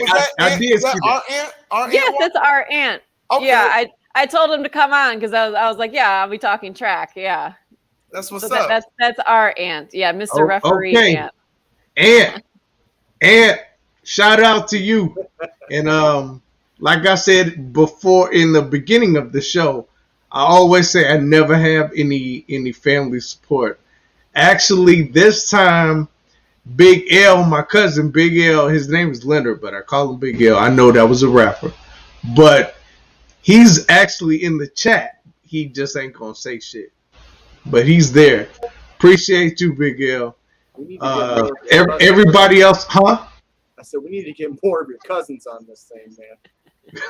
How many cousins? Man, I got like a shitload of cousins. I figured that's what I'm saying. I got like 1,000 of them. Well, then get them all here. We need 1,000 Shit, viewers. we get them all here. We have like 3 million viewers. Okay. I ain't too far behind. What'd you say? I ain't too far behind you. If the Bynum clan show up and show out. Shit, we'll have a damn network. I think we need to have a little company barbecue and just invite all your families. I think so. I think so. JB? With some I said, who got the link? The link. Oh, the link. I'm sure someone in Sherry's family got one. That was Sherry's like, what the You bringing me in this shit for? Leave me out of this one. Damn it. Is that because I'm from Michigan? Absolutely. Oh shit. Okay. But everybody else in the chat that I didn't mention by name, I appreciate y'all. Sherry, you get a special shout out. I appreciate you. I really do. Your rundown is always dope. Love it. JB, AB, like I always say, this pod doesn't really move without y'all. Appreciate y'all. Saturday, we will continue this preseason chat. It's going to be as early, is it? It's going to be at 1:00. Okay. And the game is at 6. Right, it's a late game, right? Yeah. So we good. It's in Tennessee. Yep. Yes. And Sherry will be on. Oh, really? Yeah. That should be fun. You're gonna be on Talking With Bears? her cousin. My cousin is the guest. Mike Green.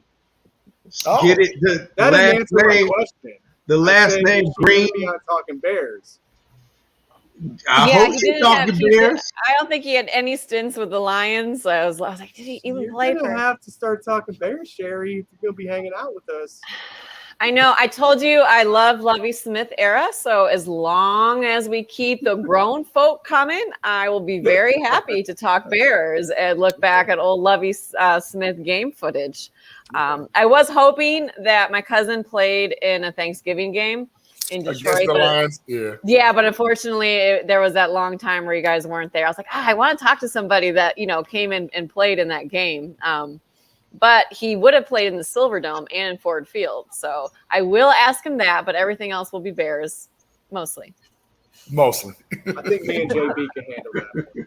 As soon as you start talking about the Lions, I'm going to find the mute button. Here's what I'm going to do. I'm going to cut her ass out. Oh, boy. Sherry, we love you, but we going to have so much fun.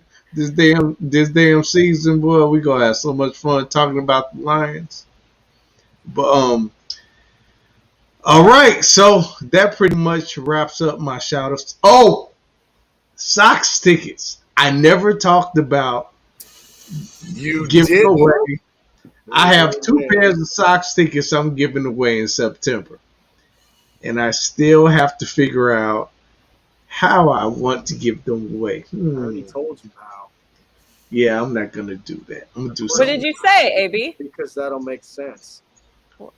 Yeah, I told him I don't want to do that. We don't need to get into it here. We'll talk about it in the chat. Yeah, we'll talk about it offline. I have another idea. I'm sure you do. You always got some idea. And I guarantee you it's somebody in the chat. Yes, but my shit always works. And I always shoot it down usually, and I tell you how to. And it always works, though. It didn't work last time. I ended up going to that Sox game with you, if I remember correctly. That was strategic. Remember, I told you that. Strategic. That's how you got me here. I told you that. I told you that. That was strategic. I'll just say this. Wanted to go with his ass. That's why. One of our day ones is gonna come asking about those tickets. Good. And I don't want to be the one to have to tell her no. You shouldn't tell her no. I already know I know who he's talking about. You won't have to. You just tell her how she can win them. You better tell her yes. You won't have to tell her the last ones. You just tell her how she can win them. Hey, and you still got to pick up that book from me, so you get her that book. Like that went certified wood. I'm waiting on you. You waiting on me, man? You know where I'm at. Forever. You know where I'm at. Put it this way, hey Alan, I'm gonna make sure when I get the book, I get the Morris too. It's gonna be a one-stop shop. I'm gonna be heading over to your house, man. I'm like, he's got that Morris. Get over there. Get going. Oh man, y'all are funny as hell. So JB, do not mic drop out. I have to talk to you about something. Okay. I just want to talk to you about one thing real quick. Do not mic drop out after I the won't. show. Because I know how you roll. Right. I won't. You don't even say bye, guys. Just so everybody in the chat knows, whenever I hit end broadcast, he's out before that motherfucker hits end broadcast. He is gone. And I'm like, where the hell did he go? I just wanted to talk to him for a second, but do not go. I won't. Oh, how could I forget? Shout out to LEC Pod, LEC Pod. Yeah, I forgot about them. And Sport Zone Chicago, which we will have more news on that very soon. And also Plunked. Make sure you watch Plunked on Sundays at 8:05. They talk about the White Sox. They talk about the sorry-ass Cubs. So make sure you watch that. Also, the Shits Podcast. I forgot about the Shits Podcast. One of the funniest podcasts in Chicago. Make sure you watch that. I'm done. Tilly's. Damn, I thought I was done. I guess not. Tilly's. Shout out to Harold's Chicken. I was going to say 88. that. I was going to say that, Sherry. Damn. Good one. Damn you. I was going to say that. And shout out to Moores. Okay, now I'm done. I'm out. That's it? Just I'm out? Oh, well. You didn't do your little So- spiel. Yeah, but I Yell at haven't. me every I time haven't. I can let you get your I spiel, haven't thought right? of one for Sherry yet. I'm T Nick, point Super guard, Sherry. quarterback. I haven't thought of one for Sherry yet, though. Okay. Well, anyway, I mean, for my man that knows every single stat from every single team since the 80s and 90s, basketball and football, my man JB. Then my man, the X Factor, AB. And for Sherry, with the rundown, I'm T Nick, point guard, quarterback, coolest dude in the room, but I'm the only dude in the room. I'm out.